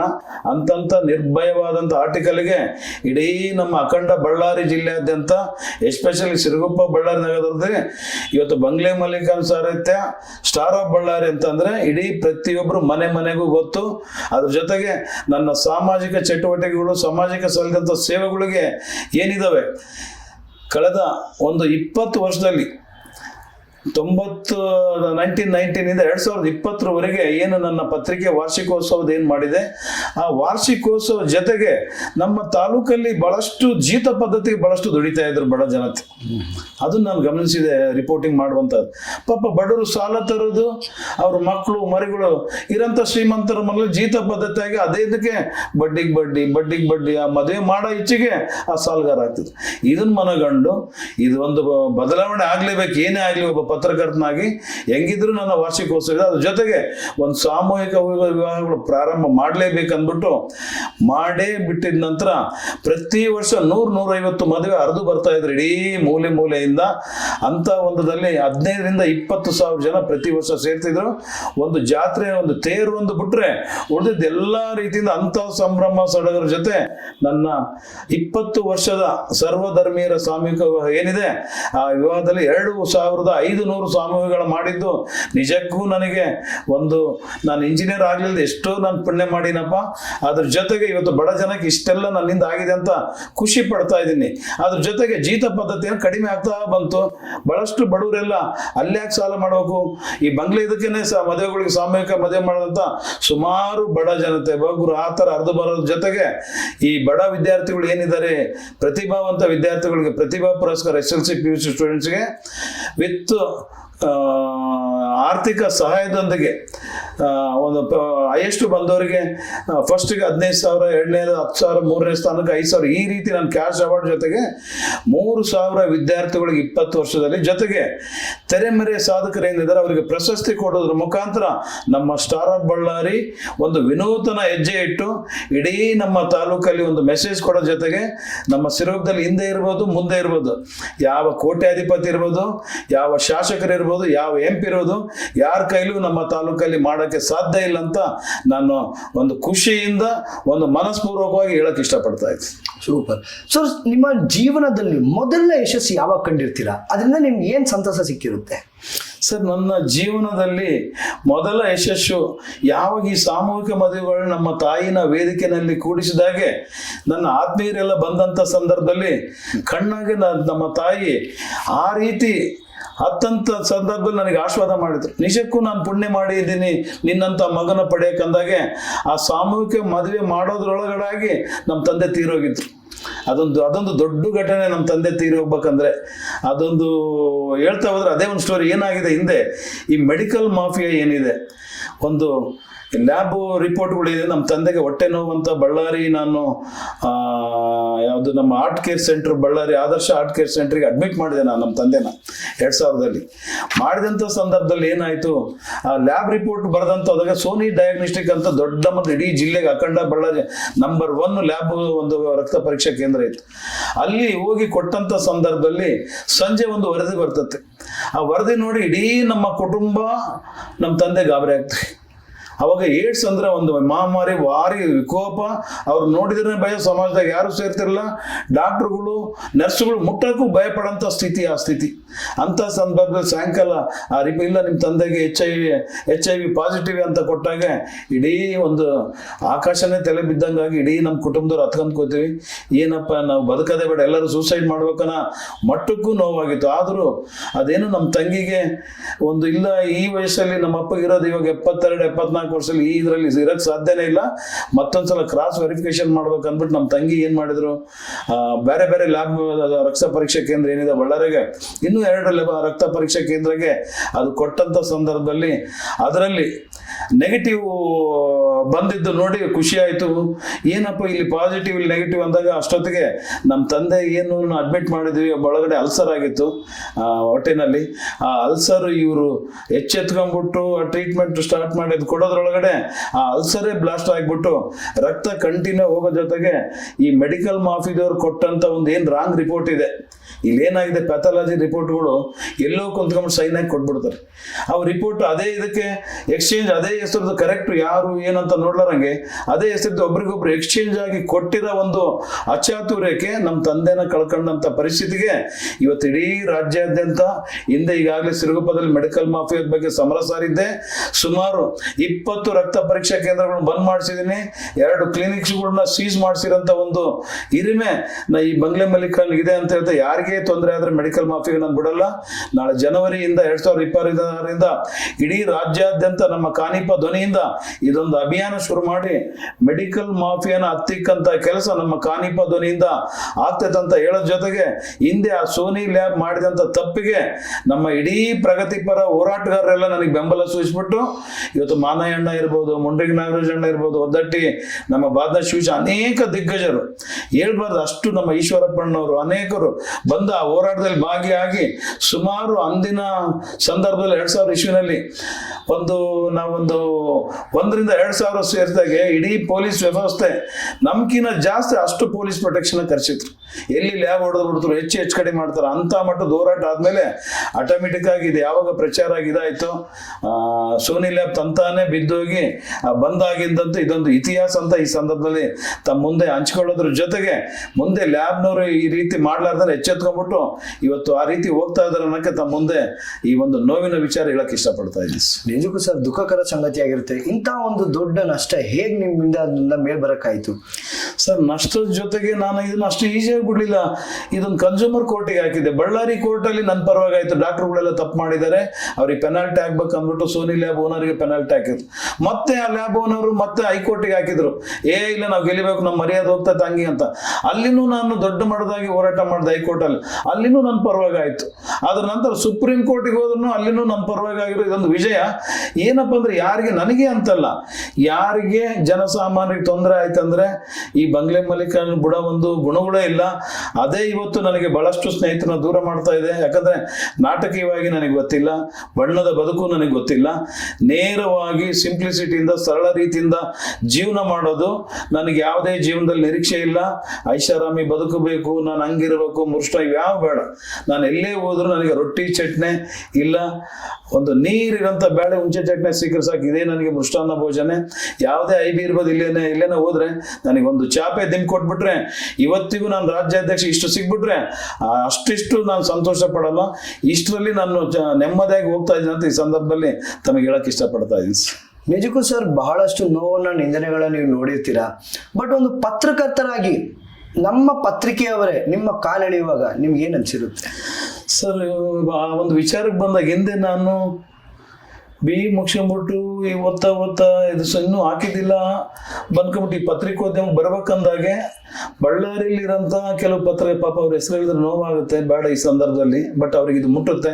ನಮ್ಮ ಸಿರುಗುಪ್ಪದಲ್ಲಿ ಕೆಲವು ಪತ್ರಿಕೆ ಅಂದ್ರೆ ಈಗಿನ ತರ ಕೆಳವರ್ಗದಂತ ಪತ್ರಕರ್ತರು ಯಾರಿದ್ದಿಲ್ಲ, ಬಹಳಷ್ಟು ಮೇಲ್ವರ್ಗದ ಪತ್ರಕರ್ತರೇ ಹಿಂದೆ ನಾನು ಪ್ರಾರಂಭ ಮಾಡಿದಾಗೆ ಇಡೀ ರಾಜ್ಯದಲ್ಲಿ ಇರ್ಬೋದು ಅವ್ರದೇ ಹೆಚ್ಚಿನ ಸಾರ್ವಭೌಮತ ಅವ್ರದ್ದಿತ್ತು. ಅಂಥವ್ರು ಕೆಲವರು ನೀ ಕುರುಬ ಇದಕ್ಕೆ ನೀನು ಮಕ್ಕಳು ತೊಳ್ಕೊಂಬಕ್ಕೆ ಬರಲ್ಲ, ಯಾವ ರೀತಿ ನೀ ಪತ್ರಕರ್ತರಾಗ್ತೀವಿ ಅಂತ ಆ ರೀತಿ ನನ್ನ ಗೇಲಿ ಮಾಡಿ ಅವಮರ್ಯಾದೆ ಮಾಡಿದ್ದು ನನಗೆ ಇವತ್ತಿಗೂ ಕಣ್ಣ ನೀರು ಬರ್ತದೆ. ಅದನ್ನ ಸವಾಲಾಗಿ ಸ್ವೀಕರಿಸಿದೆ. ಅದ್ರ ನಂತರ ನನ್ನ ಸ್ಟಾರ್ ಆಫ್ ಬಳ್ಳಾರಿ ಡೆಲ್ಲಿಯಿಂದ ಟೈಟಲ್ ಬಂದ್ಮೇಲೆ ಒಂದು ಮೆಂಬರ್ಶಿಪ್ ಕೇಳಕ್ ಹೋಗ್ತೀನಿ ನಾನು KOWJಗೆ. ಆ ಮೆಂಬರ್ಶಿಪ್ ಕೊಡಕ್ಕೆ ಅಷ್ಟು ತರ ಸತಾಯಿಸ್ಬಿಟ್ಟು ಕೊಡ್ಲಿಲ್ಲ ನನಗೆ ಬಳ್ಳಾರಿ ಜಿಲ್ಲೆನಲ್ಲಿ. ಕಡೆಗೆ ಬೆಂಗಳೂರು ರಾಜ್ಯ ಪದಾಧಿಕಾರಿ ಹತ್ರ ಯಾರೋ ಒಬ್ರು ಮುಖಾಂತರ ಹೋಗಿ ಅಲ್ಲಿಂದ ಒಂದು ಹೇಳ್ಸ್ಬಿಟ್ಟು ಆ ನಂತರ ನನಗೆ ಆ ಒಂದು ಇದರಲ್ಲಿ ಮೆಂಬರ್ಶಿಪ್ ನಂತರ ಬರ್ತಾ ಬರ್ತಾ ಬರ್ತಾ ಇಡೀ ಜಿಲ್ಲೆನೇ ಆಕ್ರಮಿಸ್ಬಿಟ್ಟು ಎಲೆಕ್ಷನ್ ನಡೆದ್ರು ನನ್ನ ವಿರುದ್ಧ ಪಬ್ಲಿಕ್ ಟಿವಿ ದಾನಿ ಸ್ಪರ್ಧೆ ಮಾಡಿದ್ರು, ಇನ್ನು ಬೇರೆ ಬೇರೆ ಅನೇಕ ದಿಗ್ಗಜ ಸ್ಪರ್ಧೆ ಮಾಡಿದ್ರು. ಅವ್ರು ತಗೊಂಡಿರೋಂಥ ಓಟುಗಳು ಬಹಳಷ್ಟು ಕಡಿಮೆ, ಒಂದು 3-5 ಓಟುಗಳು. ಇನ್ನು ಕೆಲವು ಟೈಮ್ ಅವ್ರದ್ದು ನಾಮಿನೇಷನ್ ರಿಜೆಕ್ಟ್ ಆಗ್ಬಿಟ್ರು. ಅಂತ ಒಂದು ಇಡೀ ಅಖಂಡ ಬಳ್ಳಾರಿ ಜಿಲ್ಲೆ ಇವತ್ತು ವಿಜಯನಗರ ಬಳ್ಳಾರಿ ಕೂಡಿಸ್ಕೊಂಡಾಗೆ 10-11 ಜಿಲ್ಲೆದಾಗೆ ಇವತ್ತು ಬಂಗ್ಲೆ ಮಲ್ಲಿಕಾರ್ಜುನ್ ಆ ರೀತಿಯಿಂದ ಪತ್ರಿಕೋದ್ಯಮ ನಡೆಸಿದ್ದಾನೆ. ಇವತ್ತು ಹಿಂದೆ ಬಂಗ್ಲೆ ಮಲ್ಲಿಕಾರ್ಜುನ್ ಜಿಲ್ಲಾಧ್ಯಕ್ಷ ಆದಾಗ ಏನು ಇವತ್ತು ಜಿಲ್ಲಾ ಮಟ್ಟದ ಏನು ಪತ್ರಕರ್ತರ ಒಂದು ಜಿಲ್ಲಾ ಮಟ್ಟದ ಇದು ಸಮಾವೇಶ ನಡೀತಲ್ಲ, ಬಳ್ಳಾರಿ ಜಿಲ್ಲೆನಾಗ ಯಾವ ಪತ್ರಕರ್ತರು ಮಾಡಿಲ್ಲ, ಇನ್ನು ಮುಂದೆ ಯಾರು ಮಾಡ್ತಾರೋ ಗೊತ್ತಿಲ್ಲ. ಇವತ್ತಿಗೂ ಜಿಲ್ಲಾ ಮಟ್ಟದ ಸಮಾವೇಶಕ್ಕೆ ನಾನಂಬ ದಿಗ್ಗಜರು ಎಂ ಪಿ ಪ್ರಕಾಶ್ ಇರ್ಬೋದು, ನಮ್ಮ ಕೋಳೂರು ಬಸವನಗೌಡರು MP ಅವರು ಇರ್ಬೋದು, ಕರುಣಾಕರ್ ರೆಡ್ಡಿ ಇರ್ಬೋದು, ನಿರಂಜನ್ ವಾರ್ನಳ್ಳಿ ಇರ್ಬೋದು, ಅಂದಿನ ಮಾಧ್ಯಮ ಅಕಾಡೆಮಿ ಅಧ್ಯಕ್ಷ ನಾಡಿನ ದಿಗ್ಗಜರನ್ನೆಲ್ಲ ಕರ್ಕೊಂಬಂದಂತ, ಅದು ಕೊಟ್ಟೂರಲ್ಲಿ ನಡೆದಂತ ಒಂದು ಜಿಲ್ಲಾ ಸಮಾವೇಶಕ್ಕೆ ಒಂದು ಕರ್ಕೊಂಡು ಅರ್ಥಗರ್ಭಿತವಾದಂತ ಕಾರ್ಯಕ್ರಮ ಮಾಡಿದ್ದೇನಾದ್ರೂ ಇದ್ರೆ ಅದು ಬಂಗ್ಲೆ ಮಲ್ಲಿಕಾರ್ಜುನ ಒಂದು ಪದಾಧಿಕಾರಿಗಳ ಒಂದು ಸಹಕಾರ ಏನಿದೆಲ್ಲ, ಆ ಸಂಘಟನೆ ಶಕ್ತಿ ಎಂದಂತ ಇವತ್ತು ತಮಗೆ ಹೇಳೋದ್ರ ಜೊತೆಗೆ ಈ ಮಾಧ್ಯಮ ಈಗ ಹೋಗ್ತಾ ಹೋಗ್ತಾ ಇವತ್ತು ನಾನು ಬೆಳೀತಿರೋದು ನೋಡ್ಕೊಂಡ್ಬಿಟ್ಟು ಬಹಳಷ್ಟು ಪತ್ರಕರ್ತರು, ನಮ್ಮ ಸಿರುಗುಪ್ಪ ಇರ್ಬೋದು, ಸಹಿಸಕ್ಕಾಗ್ಲಿಲ್ಲ. ನನ್ನ ರೈಟಿಂಗ್ ಶೈಲಿನ ಯಾರನ್ನು ಹಿಂದೆ ಮುಂದೆ ನೋಡಲ್ಲ. ಒಂದ್ಸಲ ನಾನು ಇಟ್ಟಿವಿ ಅಂತಂದ್ರೆ ಇವತ್ತು ಹಿಂದೆ ತಲೆ ಬೋಳಿಸಿದಂಥ ಪ್ರಕರಣ ಯಾವುದು, ನಮ್ಮ ಚಳಗುರ್ಚಿ ಆಂಜನಪ್ಪಣ್ಣದು. ಅದನ್ನ ವಿತ್ ಇನ್ವೆಸ್ಟಿಗೇಷನ್ ಯಾವ ರೀತಿ ತೇಜಸ್ವಿ ಸಬ್ ಇನ್ಸ್ಪೆಕ್ಟ್ರು, ನಮ್ಮ ಅಲ್ಲಂ ವೀರಭದ್ರಪ್ಪ ಸಾಹೇಬರು, ಇನ್ನಿತರ ರಾಜಕಾರಣಿಗಳು ಏನು ಎತ್ತ ಅನ್ಕೊಂಬಿಟ್ಟು ಅದ್ರ ಬಗ್ಗೆ ಡಿಟೇಲ್ ಒಂದು ವರದಿ ತಗೊಂಡು ನಾನು ವರದಿ ಮಾಡಿದಾಗ ಇಡೀ ಜಿಲ್ಲೆನೇ ಸಂಚಲನ ಆಯ್ತು. ಆ ಒಂದು ಹಂತದಾಗೆ ನನ್ನ ಇನ್ವೆಸ್ಟಿಗೇಷನ್ ಜರ್ನಲಿಸಮ್ ಇತ್ತು. ಅದು ಹಿಂದೆ ಇರೋಂಥ ಪ್ರತಿಯೊಬ್ಬ ಲೀಡರ್ಗಳಿಗೆ ಬಂಗ್ಲೆ ತಾಕತ್ತೇನೋ, ರೈಟಿಂಗ್ ಏನಂತ ಇವತ್ತಿಗೂ ಎಲ್ಲರಿಗೂ ಗೊತ್ತಿದೆ. ಯಾವತ್ತೂ ರಾಜಿ ಮನೋಭಾವ ಇಲ್ಲ. ಮತ್ತೊಂದು ಪ್ರಕರಣ, ಒಂದು ರೇಪ್ ಅಂಡ್ ಮರ್ಡರ್ ಆಗಿತ್ತು. ಅಂಥದನ್ನ ಕೆಲವು ಪತ್ರಕರ್ತರೆಲ್ಲ ಯಾರೋ ಮಾಡಿದ್ದನ್ನು ಹೋಗಿ ನಾವು ಕುಂತ್ಕೊಂಡು ಬರಿತೀವಿ. ಬಟ್ ಬಂಗ್ಲೆ ಮಲ್ಲಿಕಾರ್ಜುನದು ಹೋರಾಟ ಹಂಗಲ್ಲ. ಆ ಹೋರಾಟಕ್ಕೆ ಆತೆ ಹೋಗಿ ಇವತ್ತು ನೋಡಿ ಒಂದು ರೇಪ್ ಅಂಡ್ ಮರ್ಡರ್ ಆಗಿರೋದು, ಆ ಹೆಣ ಊತಿಟ್ರು 6 ತಿಂಗಳ ನಂತರ ಇದೇ SP ಡಿಶೋರ್ನ ಒಂದು ಹಳ್ಳಿ ಕರ್ಕೊಂಡೋಗಿ ಹೆಣ ತೆಗಿಸ್ಬಿಟ್ಟು ಅದನ್ನ ಮತ್ತೆ ಅವನ್ನೆಲ್ಲ ಫೋರೆನ್ಸಿಕ್ FSL ಗೆ ರಿಪೋರ್ಟಿಗೆ ಕಳಿಸಿ ಅದಕ್ಕೆ ಏನೆಲ್ಲ ಹೋರಾಟ ಮಾಡಬೇಕು. ಈ ದಿಟ್ಟ ಹೋರಾಟ ಬಂಗ್ಲೆ ಮಲ್ಲಿಕನ್ ಜೊತೆಗೆ ನಮ್ಮ ಸ್ಟಾರ್ ಆಫ್ ಬಳ್ಳಾರಿಯಲ್ಲಿ ಹೆಡ್ಲೈನ್ಸ್ಗಳು ಆ ರೀತಿಯಾಗಿ ಮಳುತ್ತಾ ಇದ್ವು ಅಂತ ಈ ಸಂದರ್ಭದಲ್ಲಿ ತಮ್ಮ ಗಮನಕ್ಕೆ ತರ್ತಾ ಇದ್ದೀನಿ. ನಿಜಕ್ಕೂ ಸರ್, ಇಷ್ಟೊಂದು ಹೋರಾಟಗಳು ಮಾಡ್ಕೊಂಡ್ ಬಂದಿರ್ತೀರ. ಒಂದು ವೇಳೆ ನಿಮಗೆ ನಡೆದ ಅನ್ಯಾಯಗಳ ದೆಸೆಯಿಂದನೇ ನೀವು ಈ ಪತ್ರಿಕೋದ್ಯಮದಲ್ಲಿ ಇದ್ದು ಹೋರಾಟ ಮಾಡುವ ಪರಿಸ್ಥಿತಿ ಬಂದಿತ್ತ? ಹಾಗಂತೇನಿಲ್ಲ. ಏನಂದ್ರೆ ಕೆಲವರು ನಮ್ಮ ಪತ್ರಕರ್ತರಲ್ಲಿ ಬೇರೆ ಒಂದು ರಾಜಕಾರಣಿನೋ ಇಲ್ಲ ಕೆಲವು ಉದ್ಯಮಗಳನ್ನ ಒಪ್ಪಿಸೋಕೋ ಅವರ ಪ್ರೀತಿ ಗಳಿಸೋಕೋ ಬಗೆಟ್ ಹಿಡಿತ ಇಡೀ ಒಂದು ಮಾಧ್ಯಮ ಲೋಕ ಇಲ್ಲ ಒಂದು ನಮ್ಮ ಪತ್ರಿಕಾ ಲೋಕನ ಒಂದು ಆಧಾರ ಗೀತೆ ಇಲ್ಲ ವ್ಯಭಿಚಾರ ಕೇಳಿಸ್ತೀವಿ ಅಂತೀವಲ್ಲ, ಆ ನಿಟ್ಟಿನಲ್ಲಿ ನಿಜವಾಗೂ ಆತ್ಮಸಾಕ್ಷಿನ ಮರ್ತುಕೊಂಡು ಅವ್ರಿಗೋಸ್ಕರ ಇದು ಐತೇನೋ ರೀತಿಯಾಗಿ ಜನಸಾಮಾನ್ಯರ ಪರವಾಗಿ ಇರಬೇಕಾದಂಥ ಪತ್ರಕರ್ತರು ನಾವು ಇವತ್ತು ಅವ್ರ ಹಿಂದೆ ಇಲ್ದಾನೆ ಇವತ್ತು ನಿಜವಾಗಿಯೂ ಮಾಧ್ಯಮಕ್ಕೆ ನಾವು ಅನ್ಯಾಯ ಮಾಡ್ತಾ ಇದೀವಿ. ಇವತ್ತು ನನ್ನ ಕಣ್ಣೆದ್ರೆ ಇವತ್ತು ಓಪನ್ ಆಗಿ ಹೇಳ್ತೀನಿ, ಇವತ್ತು ನಮ್ಮ ಪತ್ರಿಕೋದ್ಯಮದಲ್ಲಿ ಇವತ್ತು ಚಾನಲ್ ಅಲ್ಲಿ ಕೆಲಸ ಮಾಡೋದು ಹೇಳ್ತೀನಿ, ದೊಡ್ಡವ್ರದ್ದು ಇರ್ಬೋದು. ಇವತ್ತು ಅವ್ರಿಗೆ ಬರೋದೆಷ್ಟ್ರಿ ಲೈನೇಜು, ಅವ್ರಿಗೆ ಕೊಡೋದೆಷ್ಟ್ರಿ ಸಂಬಳ? ಹಬ್ಬ ಅಂತಂದ್ರೆ ಒಂದು 20, 30, 50 ಸಾವಿರಕ್ಕೆ ಹೋಗ್ದಾಡೋಯ್ತು. ಕೆಲವಂತೂ ಕೊಡೋದೇ ಇಲ್ಲ, ಕೆಲವು ಚಾನಲ್ಗಳಿಗೆ ನಾವೇ ಕೊಡ್ಬೇಕಾಗ್ತದೆ. ಆ ಒಂದು ಸ್ಥಿತಿಗಳು ನಮ್ಮ ರಾಜ್ಯದಲ್ಲಿ ಇದೆ. ಇಂಥ ಸ್ಥಿತಿಯಲ್ಲಿ ಇವತ್ತು ಕೋಟಿಗಟ್ಟಲೆ ಮನೆ ಕಟ್ಟಿ ಆಸ್ತಿ ಮಾಡೋಂಥದ್ದು ಹೆಂಗಾರಿ ಸಾಧ್ಯ? ಇವತ್ತು ನಮ್ಮ ಪತ್ರಕರ್ತರು ಬರೀ ನನ್ನ ಹತ್ರ ದಾಖಲೆಗಳಿದಾವೆ, ಕೊಡ್ತೀನಿ. ಅವ್ರ ಪತ್ರಕರ್ತರು ಯಾರನ್ನು ಬರೆದ್ರೆ ನಾನು ಹೇಳ್ತೀನಿ, ಆ ಒಂದು ಕೆಲಸ ಆಗ್ಬಾರ್ದು ಅಂತ ಹೇಳೋ ಜೊತೆಗೆ ಇಂದು ಅನೇಕ ರೀತಿಯಿಂದ ನಮ್ಮ ಪತ್ರ ಮಾಡಬಾರ್ದು ಕೆಲಸಕ್ಕೆಲ್ಲ ಕೆಲವೆಲ್ಲ FIRಗಳಾಗಿ ಜೈಲಿಗೆ ಹೋಗಿ ಬಂದ್ರು ಇವತ್ತು ಸೋಕೋಲ್ಡ್ ಆಗಿ ಮುಖವಾಡ ತೋರಿಸ್ಕೊಂಡು ನಾವೇನೋ ದೊಡ್ಡ ಮಟ್ಟದಾಗಿ ಇಡೀ ಸಮಾಜನೇ ತಿತ್ತೀವಂತ ಶೋ ಕೊಡ್ತಾರಲ್ಲ, ಇವನ್ನೆಲ್ಲ ನೋಡ್ತಿದ್ರೆ ನೋವಾಗ್ತಿದ್ರೆ. ತಮ್ಮ ಹೊಟ್ಟೆ ಪಾಡಿಗೆ ಈ ರೀತಿ ಹಗಲು ವೇಷ ಹಾಕ್ಕೊಂಡ್ಬಿಟ್ಟು ಈ ರೀತಿ ಜನರನ್ನ ವಂಚಿಸ್ತಾರಲ್ರಿ. ನ್ಯಾಯ ನೀತಿ ಇರಬೇಕು. ಹಿಂದೆ ಇದೇ ಮಯೂರ ಹೋಟ್ಲ್ಗೆ ಸಂಬಂಧಪಟ್ಟಂಗೆ ಇವತ್ತು ನೋಡಿ, ಮಯೂರ ಹೋಟ್ಲ ಪ್ರತಿಷ್ಠಿತ ಬಳ್ಳಾರಿ ಹೃದಯ ಭಾಗದಾಗಿದೆ. ಅಂತ ಹೋಟ್ಲ ಇದಕ್ಕೆ ನಾನು ಕೇಳೋದು ಇಷ್ಟೇ, ಅವ್ರಿಗೆ ಏನು ಮತ್ತೊಂದಲ್ಲ. ಇವತ್ತು ನಮ್ಮ ಪತ್ರಕರ್ತರು ಸುಮಾರು ಅದೇ ಹೋಟ್ಲಲ್ಲಿ ರೂಮ್ ತಗೊಂಡು ಇನ್ನೊಂದು ತಗೊಂಡು ಇದು ಮಾಡ್ಕೊಂಬಿಟ್ಟು ಎಲ್ಲ ಚಟುವಟಿಕೆ ಹಿಂದೆ ಅಲ್ಲೇ ಮಾಡ್ತಿರೋ ಸಂದರ್ಭ ನಾನು ಇದ್ದಾಗಿತ್ತು. ಇವತ್ತು ಹೆಂಗಿದೆ ಗೊತ್ತಿಲ್ಲ. ಇವತ್ತು ನಾನು ಕೇಳೋದಿಷ್ಟೇ, ನೀವು ಇರ್ರಿ ಬೇಡ ನಂಗಿಲ್ಲ. ಅಲ್ಲಿ ಜನಕ್ಕೆ ಸರಿಯಾದಂಥ ಕುಡಿಯೋ ನೀರು ಒಂದು ಸೇಫ್ ವಾಟರ್ ಕೊಡ್ತಾ ಇದ್ದಿಲ್ಲ.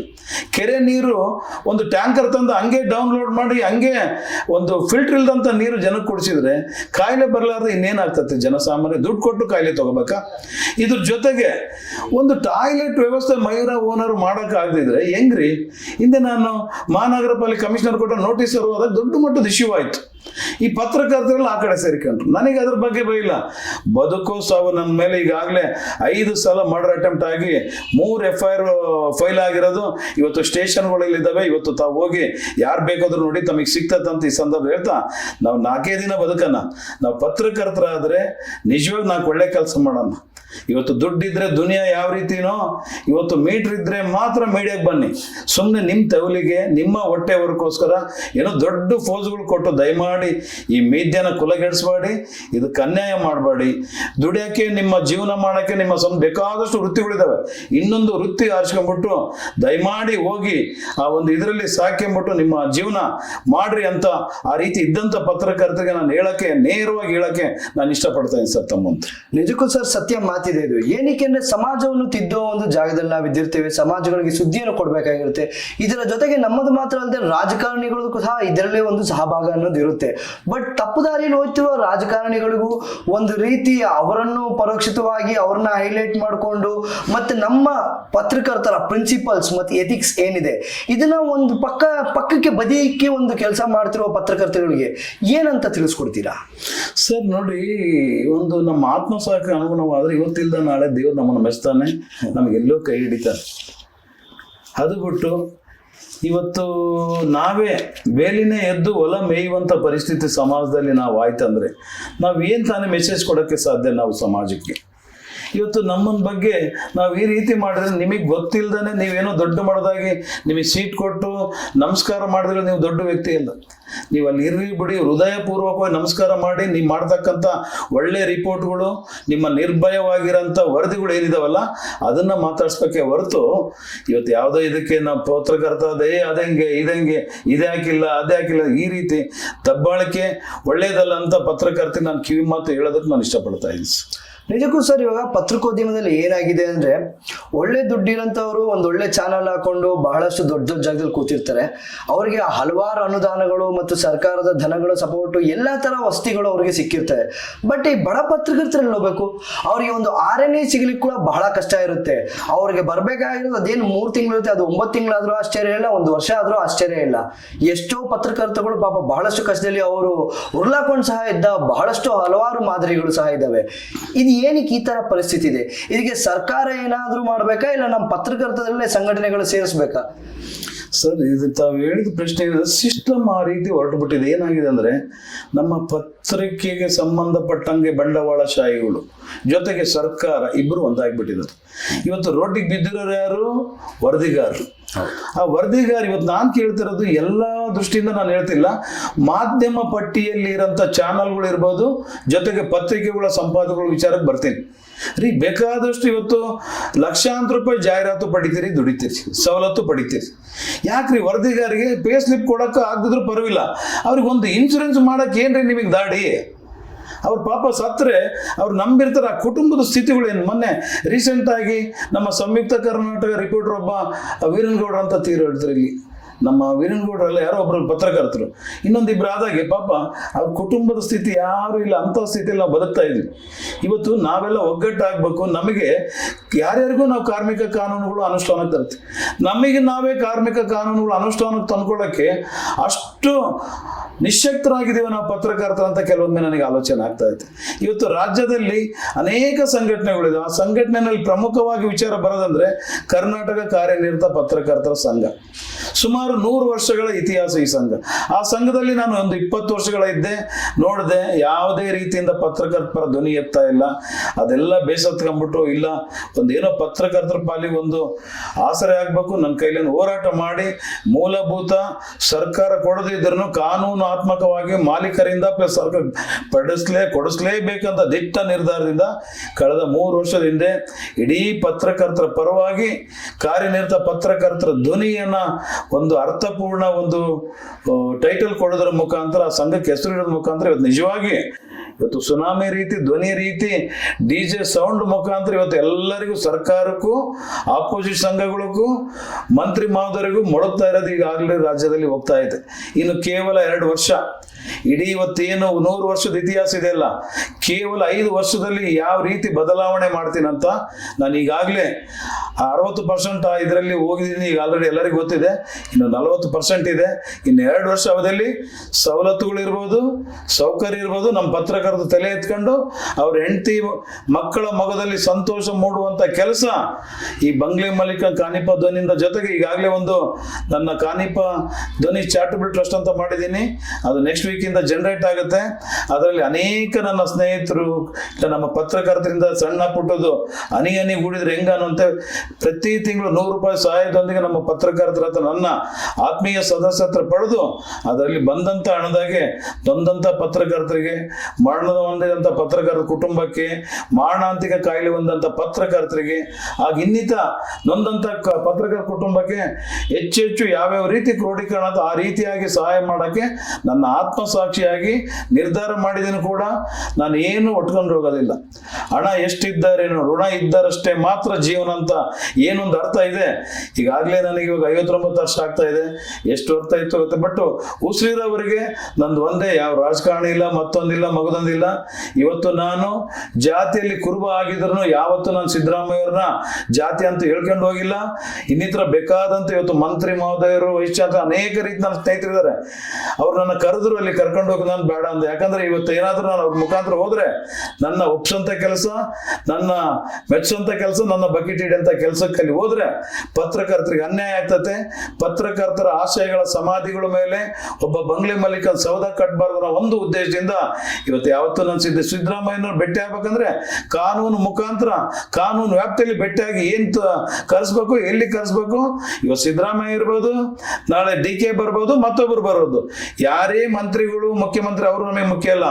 ಅವ್ರನ್ನ ಎಲ್ಲಿ ಕರೆಸ್ಬೇಕು, ಕಾನೂನು ನಡೆಯಲಿ. ಕಾನೂನು ವ್ಯಾಪ್ತಿಯಲ್ಲಿ ನಮಗೆ ಏನ್ ಸವಲತ್ತು ಕೊಟ್ಟಿದೆ, ಇವತ್ತಿಲ್ದ ನಾಳೆ ಕರೆಸಿ ಪತ್ರಕರ್ತರಿಗೆ ಏನ್ ಸವಲತ್ತು ಬೇಕು. ಇವತ್ತು ಪತ್ರಕರ್ತರ ರಕ್ಷಣಾ ಕಾಯ್ದೆ ಇರ್ಬೋದು, ಇವತ್ತು ಅನೇಕ ರೀತಿ ಬಸ್ ಪಾಸ್ ಇರ್ಬೋದು, ಮತ್ತೊಂದಿರ್ಬೋದು. ಇವನ್ನ ಕೊಡೋವರೆಗೂ ವಿಶ್ರಾಂತಿ ನಾನು ಪಡೆಯಲ್ಲ ಅಂತ ನೇರವಾಗಿ ನಾನು ಸ್ಪಷ್ಟ ನುಡಿಗಳಲ್ಲಿ ಹೇಳಕ್ ಇಷ್ಟಪಡ್ತಾ ಇದ್ದೀನಿ. ಖಂಡಿತ ಸರ್. ಇವಾಗ ಏನಾಗಿದೆ ಅಂದ್ರೆ ಹಲವಾರು ಪತ್ರಕರ್ತರು ಅದರ ಜೊತೆಗೆ ಇರುವಂತಹ ಪತ್ರಿಕೋದ್ಯಮದವರು, ಸಂಸ್ಥಾಪಕರು ಯಾರಿರ್ತಾರೆ, ಅವರೆಲ್ಲರೂ ಇವಾಗ ರಾಜ್ಯ ನಾಯಕರಾಗಿ ಮತ್ತೆ ಬೇರೆ ಬೇರೆ ಸಂಘಟನೆಗಳಿಗೆ ಅವರ ಪತ್ರಿಕೆಯನ್ನೇ ಮುಚ್ಚಿಕೊಂಡು ಬೇರೆ ಬೇರೆ ತರ ರಾಜಕಾರಣಕ್ಕೂ ಸಹ ಬಹಳಷ್ಟು ಜನ ಇಳಿದಿದ್ದಾರೆ. ಇದ್ರ ಬಗ್ಗೆ ನಿಮ್ಮ ಅನಿಸಿಕೆ ಏನಿದೆ ಸರ್? ನಿಜವಾಗೂ ಈ ರೀತಿ ಆಗ್ಬಾರ್ದು. ಇರ್ಲಿ ಒಡನಾಟ, ರಾಜಕಾರಣಿಗಳು ಬೇಕು.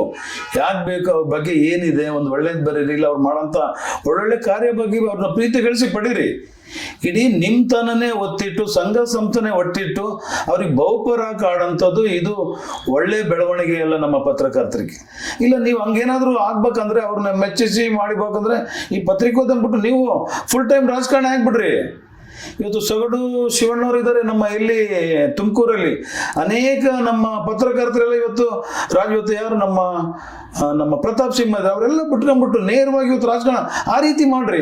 ಈ ಕಡೆ ಒಂದು ಹೆಜ್ಜೆ, ಆ ಕಡೆ ಒಂದು ಹೆಜ್ಜೆ ಇಟ್ಕೊಂಡ್ಬಿಟ್ಟು ಇಡೀ ನಿಮ್ಮ ಜೀವನನೂ ಹಾಳು ಮಾಡ್ಕೋಬೇಡಿ, ನಂಬಿದಂಥ ನಿಮ್ಮ ಸದಸ್ಯರಿಗೂ ಹಾಳು ಮಾಡಕ್ ಹೋಗ್ಬೇಡಿ ಅಂತ ಈ ಸಂದರ್ಭದಲ್ಲಿ ಹೇಳೋ ಜೊತೆಗೆ ರಾಜಕಾರಣಿಗಳು ಹೆಂಗಂತಂದು ಹೇಳ್ತೀನಿ ಕೇಳಿ. ನಿಮಗೆ ಎಲ್ಲಿ ಪ್ರಚಾರ ಇರುತ್ತೋ, ಯಾವನಿಂದ ಪ್ರಚಾರ ಬರುತ್ತೋ ಅಂಥವರಿಗೆ ಮಾತ್ರ ರಾಜಕಾರಣಿ ಮಣೆ ಆಗ್ತಾರೆ ಹೊರತು, ಅವ್ರಿಗೆ ಪಕ್ಕದಾಗ ಕುಂದಿಸ್ಕೊಂತಾರ ಹೊರತು, ಅವ್ರಿಗೆ ಏನ್ ಬೇಕು ಸವಲತ್ತು ಕೊಡ್ತಾರ ಹೊರತು ಎಲ್ಲಾ ಪತ್ರಕರ್ತನ ಆ ರೀತಿ ರಾಜಕಾರಣಿಗಳು ಕಾಣಲ್ಲ, ಉದ್ಯಮಗಳು ಕಾಣಲ್ಲ.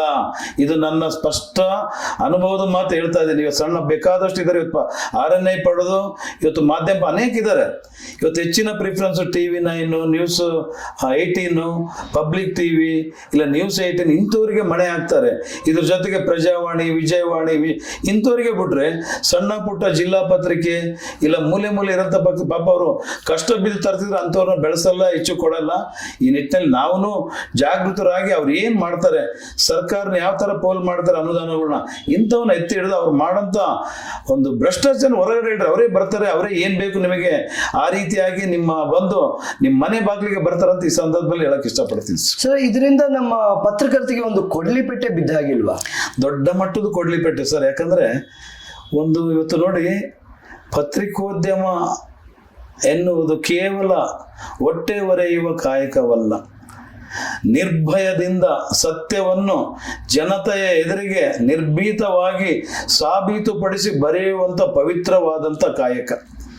ಈ ಕಾಯಕ ನೀವು ಮಾಡಿದ್ರಿಗಿನ ಏನ್ ಬೇಕಾದಂಥದ್ದು ನಮಗೆ ಸಿಗ್ತತೆ. ಒಂದು ಹನಿ ಮಸಿ ಕೋಟ್ಯಾಂತರ ಜನರ ತಲೆ ಬಿಸಿ ಅಂತ ಹೇಳ್ತೀವಿ. ಪೆನ್ ಈಸ್ ಮೈದರ್ ದ್ಯಾನ್ ಸ್ವರ್ಡ್ ಅಂತ ಹೇಳ್ತೀವಿ. ಬಟ್ ಇಷ್ಟೆಲ್ಲ ನೋಡಿ ಇವತ್ತು ಇಡೀ ನಮ್ಮ ದೇಶದಲ್ಲಿ ಕಾಕಿ ಕಾವಿ ಖಾದಿ ಏನಾದರೂ ಇವತ್ತು ಭಯ ಬೀಳುವಂಥದ್ದಿರ್ಬೋದು, ಅವ್ರನ್ನ ಕೇಳುವಂಥ ಶಕ್ತಿ, ಅವರ ಒಂದು ತಹಬದಿಗೆ ತರುವಂಥ ಶಕ್ತಿ ಏನಾದರೂ ಇದ್ರೆ ಅದು ಪತ್ರಕರ್ತರಿಗಂತ ಒಂದು ಹೆಮ್ಮೆಯಿಂದ ಎದೆ ತಟ್ಕೊಂಡು ಹೇಳ್ತಾ ಇದ್ದೀನಿ. ಇಂಥ ವೃತ್ತಿಯಲ್ಲಿರೋಂಥ ನಾವು, ನಮ್ಮ ಘನತೆ ಗೌರವ, ನಾವು ಇವತ್ತು ಹೊಟ್ಟೆ ತೆಳ್ಳಗೆ ಬಟ್ಟೆ ಬೆಳ್ಳಗೆ ಆಗಂತ ಪರಿಸ್ಥಿತಿ ಬೇಡ. ಅದ್ರ ಜೊತೆಗೆ ನಮ್ಮ ಏನು ಬರ್ತತೆ ರೊಟ್ಟಿ ಚಟ್ನಿ ತಿನ್ನೋಣ, ನಿರ್ಭಯವಾಗಿ ಒಂದು ತೃಪ್ತಿಯಾಗಿರೋ. ನೋಡಿ ಇವತ್ತು ಏನೇ ನಾವು ಮಾಡಿದ್ರು ನಾವು ಇನ್ನಿತರ ಕೆಟ್ಟ ಕಾರ್ಯ ನಮ್ಮ ಆತ್ಮಸಾಕ್ಷಿ ಒಪ್ಪಲ್ಲ, ರಾತ್ರಿ ನಿದ್ದೆ ಬರಲ್ಲ. ಅದೇ ನೆಮ್ಮದಿಯಾಗಿ ಒಳ್ಳೆ ಕೆಲಸ ಮಾಡಿ ಹಗಲು ಶ್ರಮ ಪಡಿ, ರಾತ್ರಿ ಬೇಡ ಅಂದ್ರೂ ನೀವು ಇನ್ನೂ ಹೋಗಕ್ದಾರಿಲ್ಲ, ಆ ರೀತಿ ನಿದ್ದೆ ಮಾಡ್ತೀವಿ. ಇವತ್ತು ಕೋಟ್ಯಾಂತರ ರೂಪಾಯಿ ಇದ್ದವರು ನಿದ್ದೆ ಮಾಡೋಕ್ಕಾಗಲ್ಲ. ಆ ನಿದ್ದೆ, ಸುಖವಾದ ನಿದ್ದೆ ನೀವು ಮಾಡ್ರಿ ಅಂತ ಹೇಳ್ತಾ ಈ ಸಂದರ್ಭದಲ್ಲಿ ತಮಗೆ ಹೇಳ್ತಾ ಇದ್ದೀವಿ. ಖಂಡಿತ ಸರ್. ಇವಾಗ ಕಷ್ಟ ನಷ್ಟ ಹೊಂದಿರುವಂತ ಪತ್ರಕರ್ತರು, ಯಾಕೆಂದ್ರೆ ಅವರಿಗೆ ಒಂದು ನ್ಯಾಯದ ಪರ ನಿಲ್ಲಬೇಕು ಅಂತ ಅವರು ಕಷ್ಟಪಟ್ಟು ಈ ಒಂದು ಪತ್ರಿಕೋದ್ಯಮ ಅನ್ನೋದನ್ನು ಶುರು ಮಾಡಿರ್ತಾರೆ. ಇಂಥವ್ರಿಗೆ ಸರ್ಕಾರದಿಂದ ಏನೆಲ್ಲ ಸವಲತ್ತುಗಳು ಸಿಗಬೇಕು ಸರ್? ಸವಲತ್ತು ಸಿಗ್ತಾ ಇದಾವೆ ಸರ್. ಏನಾಗಿದೆ ಅಂದ್ರೆ ಸವಲತ್ತು, ಬಟ್ ಸರ್ಕಾರ ವಾರ್ತಾ ಬಹಳಷ್ಟು ಅನ್ಯಾಯ ಮಾಡ್ತಾ ಇದೆ. ನೋಡಿ ಇವತ್ತು ಮಾಧ್ಯಮ ಪ್ರತಿನಿಧಿ ಅಂದ್ರೆ, ಇವತ್ತು ನಾನು ನಮ್ಮ ವಾರ್ತಾ ಇಲಾಖೆ ಪೊಲೀಸ್ ಇವರು ಇದ್ದಾರೆ, ನಮ್ಮ ಕಮಿಷನರ್ ಇದ್ದಾರೆ, ಹೇಮಂತ್ ನಿಂಬಾಳ್ಕರ್ ಅಂತ ಪೊಲೀಸ್ ಆಫೀಸರ್ ನಮಗೆ ಆಯುಕ್ತರಾಗಿ ಹಾಕಿದ್ದಾರೆ. ಅವರಿಗೆ ಸರ್ಕಾರಕ್ಕೆ ಕೆಲವು ಪ್ರಶ್ನೆ ಕೇಳ್ಕೊಂಬಿಟ್ಟು ನಾನು ಒಂದು ಲೆಟರ್ ಕಳಿಸಿದ್ದೆ. ನನಗೊಂದು ತಿಂಗಳಿಂದ ನನಗೆ ಲೆಟರ್ ಅದಕ್ಕೆ ಎಂಡೋಸ್ ಕೊಟ್ಕೊಂಡ್ಬಿಟ್ಟು ಅದಕ್ಕೆ ಉತ್ತರ ಕೊಟ್ಟಿದ್ದಾರೆ. ಸರ್ಕಾರದ ವಾರ್ತಾ ಇಲಾಖೆಯ ಒಂದು ಮಾನದಂಡ ಲೆಕ್ಕದಲ್ಲಿ ಮಾಧ್ಯಮ ಪ್ರತಿನಿಧಿ ಅಂದ್ರೆ ಮಾಧ್ಯಮ ಪಟ್ಟಿಯಲ್ಲಿದ್ದು ಅಕ್ರಿಡೇಷನ್ ಹೊಂದಿದ್ರೆ ಮಾತ್ರ ಪತ್ರಕರ್ತರ ಅಂತ ಅವರು ಮಾಧ್ಯಮ ಪ್ರತಿನಿಧಿ ಅಂತ ಭಾವಿಸ್ತಾರೆ. ನಾನು ಇವತ್ತು ಸರ್ಕಾರಕ್ಕೆ, ಹೇಮಂತ್ ನಿಂಬಾಳ್ಕರ್ಗೆ ಒಂದು ಚಾಲೆಂಜ್ ಆಗಿ ಒಂದು ಪದ ಕೇಳ್ತಾ ಇದ್ದೀನಿ ನಿಮ್ಮನ್ನು. ಇವತ್ತು ಮತ್ತೆ ಡೆಲ್ಲಿಯಿಂದ ನಮಗೆ RNI ಕಡೆಯಿಂದ ಇವತ್ತು PRGI ಏನಿದೆಯಲ್ಲ, ಪ್ರೆಸ್ ರಿಜಿಸ್ಟರ್ ಏನು ಡೆಲ್ಲಿ ಏನಿದೆಯಲ್ಲ, ಇವತ್ತು ಜನರಲ್ ಆಫ್ ಇಂಡಿಯಾದಲ್ಲಿ ಪ್ರೆಸ್ ರಿಜಿಸ್ಟರ್ ಜನರಲ್ ಆಫ್ ಇಂಡಿಯಾದಿಂದ ಇವತ್ತು RNI ಹೋಗಿ PRGI ಆಗಿದೆ. ಮತ್ತು ಅಲ್ಲಿಂದ ಯಾಕೆ ಸರ್ಟಿಫಿಕೇಟ್ ಬೇಕು? ಅಲ್ಲಿಂದ ಯಾಕೆ ನೀವು ಅದನ್ನು ಯಾಕೆ ತಗೊಂತೀರಿ? ಅದನ್ನು ಬಿಟ್ಬಿಡ್ರಿ. ನಿಮ್ಮದೇ ಒಂದು ಮಾಧ್ಯಮ ಒಂದು ಲಿಸ್ಟ್ಗೆ ಒಂದು ಮಾನದಂಡ ಮಾಡಿ ಅದಕ್ಕೆ ಏನೈತೆ ರೆಡಿ ಕೊಡ್ರಿ, ಅದಕ್ಕೊಂದು ಅಕ್ರಿಡೇಷನ್ ಕೊಡ್ರಿ, ಮಾಡ್ರಿ. ಮತ್ತು ಇವತ್ತು ನಮ್ಮ ರಾಜ್ಯದಾಗೆ ಗಲ್ಲಿನಲ್ಲಿ ಬಡ ಪತ್ರಕರ್ತರು, ದಲಿತ ಪತ್ರಕರ್ತರು, ಹಿಂದೂ ಪ್ರತಿಯೊಬ್ಬ ಪತ್ರಕರ್ತರು RNI ತರ್ಸ್ಕೊಂಡು ಪತ್ರಿಕೆ ನಡೆಸ್ತಾ ಇದ್ದಾರೆ. ಕಷ್ಟ ಬಿದ್ದು ಇವರು ದೊಡ್ಡ ದೊಡ್ಡ ಚಾನಲ್ ಅದೇ ರೀತಿ ಅವರು ಯಾವ ರೀತಿ ಬೇಕು ಪತ್ರಿಕೆ ತಮ್ಮ ಇತಿಮಿತಿಗೆ ತಮ್ಮ ವ್ಯಾಪ್ತಿ ಏನಾಗ್ತದೆ, ಅವ್ರು ಪತ್ರಕರ್ತರಲ್ವಾ? ನೀವು ಈ ರೀತಿ ಡೆಫಿನೇಷನ್ ಭಾರಿ ತಪ್ಪು. ಈ ನಮ್ಮ 15ನೇ ತಾರೀಕು ಹೋರಾಟ ಮುಗಿದ ನಂತರ ಪೊಲೀಸ್ ಕಮಿಷನರ್ ವಿರುದ್ಧ ಇವತ್ತೇನು ನಮ್ಮ ಆಯುಕ್ತ ಇದ್ದಾರೆ, ರಾಜ್ಯ ಪೂರ್ತಿ ಹೋರಾಟ ಕರೆ ಕೊಡ್ತಾ ಇದ್ದೀನಿ. ಈ ಒಂದು ಸೆಂಟೆನ್ಸ್ ಸರ್ಕಾರ ಹಾಗೂ ವಾರ್ತಾ ಇಲಾಖೆ ಹಿಂಪಡಿಬೇಕು. ಮಾಧ್ಯಮ ಪ್ರತಿನಿಧಿ ಅಂದ್ರೆ RNI ಹೊಂದಿ ಸಂಚಿಕೆಗಳು ನಿರಂತರವಾಗಿ ತರುವಂತವ್ರು ಯಾರಿರ್ತಾರೆ ಅವರೆಲ್ಲರೂ ಮಾಧ್ಯಮ ಪ್ರತಿ ಅಂತ ಪರಿಗಣಿಸಲೇಬೇಕು. ಅಲ್ಲಿವರೆಗೆ ಹೋರಾಟ ನಿಲ್ಲಲ್ಲ. ಅಲ್ಲಿವರೆಗೂ ನಿಮ್ಮನ್ನ ಕಾನೂನು ವ್ಯಾಪ್ತಿಯಲ್ಲಿ ಎಳೆದ್ಬಿಟ್ಟು ಅಲ್ಲಿನೂ ನಿಮ್ಮಿಂದ ಉತ್ತರ ಕೊಡಿಸ್ತೀನಿ ಅಂತ ಈ ಸಂದರ್ಭದಲ್ಲಿ ಹೇಳಕ್ ನಾನು ಇಷ್ಟಪಡ್ತೀನಿ. ಖಂಡಿತ ಸರ್. ಯಾರು ನಮ್ಮ ಪತ್ರಕರ್ತರ ಪರ ಕೂಡ ನಾವು ಇರಲೇಬೇಕಾಗಿದ್ದಿರುತ್ತೆ. ಅದರ ಜೊತೆಗೆ ನೀವು ಹೋರಾಟಗಳನ್ನ ನಡೆಸ್ಕೊಂಡ್ ಬರ್ತಾ ಇದ್ದೀರಾ. ಇವಾಗ 15ನೇ ತಾರೀಕು ನಿಮ್ಮ ಹೋರಾಟದ ಮುಖ್ಯ ಉದ್ದೇಶಗಳೇನಿರುತ್ತೆ ಸರ್? ನನ್ನ ಉದ್ದೇಶ ಏನಿಲ್ಲ ಸರ್. ನೋಡಿ, ಈಗ ಆಲ್ರೆಡಿ ಇವತ್ತು ಮಾಧ್ಯಮ ಲೋಕದಾಗ ನಿಮ್ಮ ಈ ಒಂದು ಹೊಸ ಸಂಚಲನ, ನಮ್ಮ ಸಂಘಟನೆ ಕಾನಿಪ ಧ್ವನಿ ಬಂದಾಗಿಂದ ಹೊಸ ಸಂಚಲನ ಆಗಿದೆ. ಏನಪ್ಪಾ ಅಂದ್ರೆ ಇವತ್ತಿಗೂ ನಮ್ಮ ಮಾಧ್ಯಮ ಲೋಕದಾಗಿ ಯಾವ ಸಂಘಟನೆಯವರು ಬೀದಿಗಿಳಿದು ಹೋರಾಟ ಮಾಡಿಲ್ಲ. ಪತ್ರಕರ್ತರಿಗೆ ಬಹಳಷ್ಟು ಇವತ್ತೇನು ಅನ್ಕೊಂಡ್ಬಿಟ್ಟಿದ್ದಾರೆ ಜನಸಾಮಾನ್ಯರು, ಅದೇ ಪತ್ರಕರ್ತರಿಗೆ ಏನಪ್ಪ ಬೇಕಾದಷ್ಟು ಅವ್ರು ಬೇಕಾದಂಗೆ ಬದುಕ್ತಾರೆ, ಬೇಕಾದಷ್ಟು ಬರ್ತತೆ, ಎಲ್ಲ ರೀತಿ ಬರ್ತತೆ, ಕಾರು ಬರ ಆರಾಮಕ್ಕೆ ತಪ್ಪು ತಿಳ್ಕೊಂಡ್ಬಿಟ್ಟಿದ್ದಾರೆ. ಕೆಲವು ಬೆರಳಿಕೆ ಪತ್ರಕರ್ತರು ಕಾರು ಬಾರು ಕೆಲವು ಐಷಾರಾಮಿಯಿಂದ ಹೊಂದಿದ್ದಾರೆ ಹೊರತು ಅದು ಇಲ್ಲೀಗಲ್ಲು ಇದ್ರ ಕಡೆಯಿಂದ ಆಗಿದೆ ಹೊರತು ಲೀಗಲಿಂದ ಅಷ್ಟು ತರ ಹೋಗಕ್ ಸಾಧ್ಯ. ಅದರಲ್ಲಿ ಕೆಲವರು ನಿಯತ್ತಿರೋರು ಇದ್ದಾರೆ, ಇಲ್ಲಂತಲ್ಲ. ಬಟ್ ಇಷ್ಟೆಲ್ಲ ನೋಡಿ, ಇವತ್ತು ಅಕ್ರಿಡೇಷನ್ ಕೇವಲ 3,000 ಜನಕ್ಕೆ ನಮ್ಮ ಸರ್ಕಾರ ಕೊಟ್ಟಿದೆ. ನಮ್ಮ ರಾಜ್ಯದಲ್ಲಿ ಪತ್ರಕರ್ತರ ಸಂಖ್ಯೆ ಇರೋದು 16,000, ಅದರಲ್ಲಿ 3,000 ಹೋದ್ರೆ ಇನ್ನು 13,000 ಜನ ಇವತ್ತು ವಾರ, ಪಾಕ್ಷಿಕ, ಮಾಸಿಕ, ದಿನಪತ್ರಿಕೆ, ಜಿಲ್ಲಾ ಮಟ್ಟದ ಪತ್ರಿಕೆಗಳು, ಪ್ರಾದೇಶಿಕ ಎಲ್ಲ ಪತ್ರಿಕೆಗಳಿದಾವೆ. ಅಂಥದ್ರಲ್ಲಿ ಕೇವಲ 3,000 ಜನ ಕೊಟ್ರೆ ನೀವು ಸರ್ಕಾರ, ಉಳಿದಂಥ ಪತ್ರಕರ್ತರು ಎಲ್ಲಿ ಹೋಗ್ಬೇಕು? ಪ್ರತಿ ವರ್ಷ ಅವ್ರಿಗೆ ಲ್ಯಾಪ್ಟಾಪು, ಅವ್ರಿಗೆ ಕ್ಯಾಮ್ರಾ, ಏನ್ರಿ ಇದು? ಒಂದು ಸಿಸ್ಟಮ್ ಅನ್ನೋದು ಇವತ್ತು ಸಿದ್ದರಾಮಯ್ಯವ್ರಿಗೆ ನಾನು ನೇರವಾಗಿ ನಿಮ್ಮ ಚಾನಲ್ ಮುಖಾಂತರ 16 ಬಜೆಟ್ ಮಾಡಿಸಿದಿರಿ, ಆರ್ಥಿಕ ತಜ್ಞ ಅಂತೀರಿ, ಹಲವಾರು ಭಾಗ್ಯಗಳ ಸರ್ದಾರ ಇದೇನ್ರಿ ನಿಮ್ಮ ಸರ್ದಾರತನ. ಇವತ್ತು ಸಾಮಾಜಿಕ ಅರಿತತನ ನಾನು ಕೇಳೋದು. ಇವತ್ತು ಪತ್ರಕರ್ತ ನಿರ್ಭಯವಾಗಿ ಬರೆದ್ರೆ ಆ ದೇಶ ಆ ರಾಜ್ಯ ಸುಭಿಕ್ಷವಾಗಿರ್ತದೆ. ಅಂತ ನಿರ್ಭಯವಾಗಿ ಬರಿಬೇಕಂತ ಸರ್ಕಾರ ಕೆಲವು ಮೂಲಭೂತ ಕೊಡ್ಬೇಕಲ್ರಿ. ಇವತ್ತು ಎಲ್ಲ ಸಮಾಜಕ್ಕೆ ಕೆಲವೊಂದು ಸವಲತ್ತುಗಳು 50,000 ಕೋಟಿ ಗ್ಯಾರಂಟಿಗಳು ಅನೇಕರಿಗೆ ನೀವು ಕೊಡ್ತೀರಿ. ಪತ್ರಕರ್ತರಿಗೆ ನಿಮ್ಮ ಮುಂದೆ 24 ನಿಮ್ಮನ್ನು ಹೊಗಳಿ ಸಾರ್ವಜನಿಕರಿಗೆ ನಿಮಗೆ ಕೊಂಡಿ ಸೇತುವೆಯಾಗಿ ಇವತ್ತು ಪತ್ರಕರ್ತ ಕಾರ್ಯನಿರ್ವಹಿಸ್ತಾರೆ. ಇಷ್ಟು ಮಾತ್ರ ನಿಮಗೆ ಪರಿಜ್ಞಾನ ಇಲ್ಲ ಅಂತಂದ್ರೆ ಮುಖ್ಯಮಂತ್ರಿಯವರೇ ಏನ್ ಮೆಸೇಜ್ ಕೊಡಕ್ ಹೋಗ್ತಾ ಇದ್ರಿ ನೀವು? ದಯಮಾಡಿ ಅದು ತಿದ್ಕೊಳ್ಳಿ. ಇವತ್ತು ಪತ್ರಕರ್ತರು ಬಹಳಷ್ಟು ಸಂಕಷ್ಟದಲ್ಲಿದ್ದಾರೆ. 3,000 ಪತ್ರಕರ್ತರಲ್ಲ, ಇನ್ನು ಉಳಿದಂತ 10,000 ಪತ್ರಕರ್ತರಿಗೆ ಇವತ್ತು ಜಿಲ್ಲಾ ಮಟ್ಟದಲ್ಲಿ ನೀವೇನು 30 ಲಕ್ಷ ಘೋಷಣೆ ಮಾಡಿದಿರಲ್ಲ, ಅದಕ್ಕ ಮಾನದಂಡ ಮಾಧ್ಯಮ ಪಟ್ಟಿ 4 ವರ್ಷ ಕಾಯಂ. ಏನ್ರಿ ಯಾರು ಕೊಡ್ತಾರೆ ಕಾಯಂ ನೇಮಕದ? ಯಾವ ಸಂಪಾದಕರು ಕೊಡ್ತಾರೆ? ಇಷ್ಟು ಮಾತ್ರ ಗೊತ್ತಿಲ್ಲ. ಇವತ್ತು ಮಹಿಳೆಯರಿಗೆ ಕೊಟ್ಟಿರಿ, ಮಂಗಳಮುಖಿಯರಿಗೆ ಕೊಟ್ಟಿರಿ. ಇವತ್ತು ಅವ್ರಿಗೆ ಒಂದು ಆಧಾರ್ ಕಾರ್ಡ್. ಇವತ್ತು ಪತ್ರಕರ್ತರಿಗೆ ನಮಗೆ RNA ಇದೆ, ಅದಕ್ಕೆ ಸಂಬಂಧಪಟ್ಟ ದಾಖಲೆ ಇದೆ, ಸಂಚಿಕೆ ಬರ್ತದೆ. ಇದಕ್ಕಿಂತ ಇನ್ನೇನು ಬೇಕ್ರಿ? ಇವತ್ತು ಮಂಗಳಮುಖಿಯರಿಗಿನ ಅಷ್ಟು ನಾವು ಅಧ್ವಾನ ಆಗ್ಬಿಟ್ವಿ ಪತ್ರಕರ್ತರ. ಸಿದ್ದರಾಮಯ್ಯ ಅವರೇ, ಅವ್ರ ಬಗ್ಗೆ ಅವ್ರ ತಾಯಂದ್ರೆ ಅವರಿಗೆ ಗೌರವ ಇದೆ, ಹೆಣ್ಮಕ್ಳ ಬಗ್ಗೆನೂ ನನಗೆ ಇದಿದೆ. ಅವ್ರಕ್ಕಿಂತ ಹೆಚ್ಚು ನಾವು ಸಮಾಜದ ಮುಖಿಯಾಗಿ ಕೆಲಸ ಮಾಡ್ತೀವಿ. ನಮ್ಮ ಬಗ್ಗೆನೂ ಕಾಣ್ತಾ ಇರೋದು. ದಯಮಾಡಿ ನೋಡಿ, ನಿಮ್ಮ ಸೋಗಲಾಡಿತನ ಸಾಮಾಜಿಕ ಒಂದು ಅಧಿಕಾರತನ ಅದನ್ನ ಬದಿಗಿಟ್ಟು ದಯಮಾಡಿ ಇವತ್ತು ನೊಂದಂತ ಪತ್ರಕರ್ತರು ಏನಿದ್ದಾರೆ ಅವರಿಗೆ ಈ ಕೂಡಲೇ ಇವತ್ತೇನು ಹೋರಾಟ ಮಾಡ್ತಾ ಇದೀವಿ, ಈ ಒಂದು ಡಿಸೆಂಬರ್ 15ಕ್ಕೆ ಬೆಳಗಾಂ ಸುವರ್ಣಸೌಧದ ಮುಂಭಾಗದಲ್ಲಿ ನಮ್ಮ ಬೇಡಿಕೆಗಳಿಷ್ಟೇ. ಪ್ರತಿಯೊಬ್ಬ ನಮ್ಮ ಪತ್ರಕರ್ತರಿಗೆ ಪತ್ರಕರ್ತರ ರಕ್ಷಣಾ ಕಾಯ್ದೆ ಜಾರಿ ಆಗ್ಲೇಬೇಕು. ನೋಡಿ, ಕೇವಲ ವಕೀಲರು ಕೆಲವೇ ತಿಂಗಳಲ್ಲಿ ಹೋರಾಟ ಮಾಡಿದ್ರೆ ಸರ್ಕಾರ ಅವರಿಗೆ ಒಂದು ಇದಾಕಿಬಿಟ್ಟು ಶರಣರಾಗಿ ಇಮಿಡಿಯೇಟ್ ಆಗಿ ಕೊಟ್ರಿ, ಡಾಕ್ಟರ್ಗಳಿಗೆ ಕೊಟ್ರಿ, ಸರ್ಕಾರಿ ಅಧಿಕಾರಿಗಳಿಗೆ ಕೊಟ್ರಿ. ಪತ್ರಕರ್ತರು ಏನ್ರಿ ಪಾಪ ಮಾಡಿದ್ರೆ ಏನು ಕೊಟ್ರಿ? ಏನು ಹೋಗ್ತತೇನ್ರಿ ನಿಮ್ದು? ಅವ್ರು ಅಲ್ಲೇ ಆಗಿ ಅವ್ರನ್ನ ನಿರ್ಭಯವಾಗಿ ಬರೆಯಕ್ಕೆ ಅವ್ರಿಗೆ ಆಸ್ಪದ ಆಗ್ತತೆ. ಆ ಒಂದು ನಿಟ್ಟಲ್ಲಿ ಸಮಾಜ ಸುಧಾರಣೆ ಆಗ್ತದ್ರಿ. ಆ ನಿಟ್ಟಿನಲ್ಲಿ ಕೊಡ್ರಿ.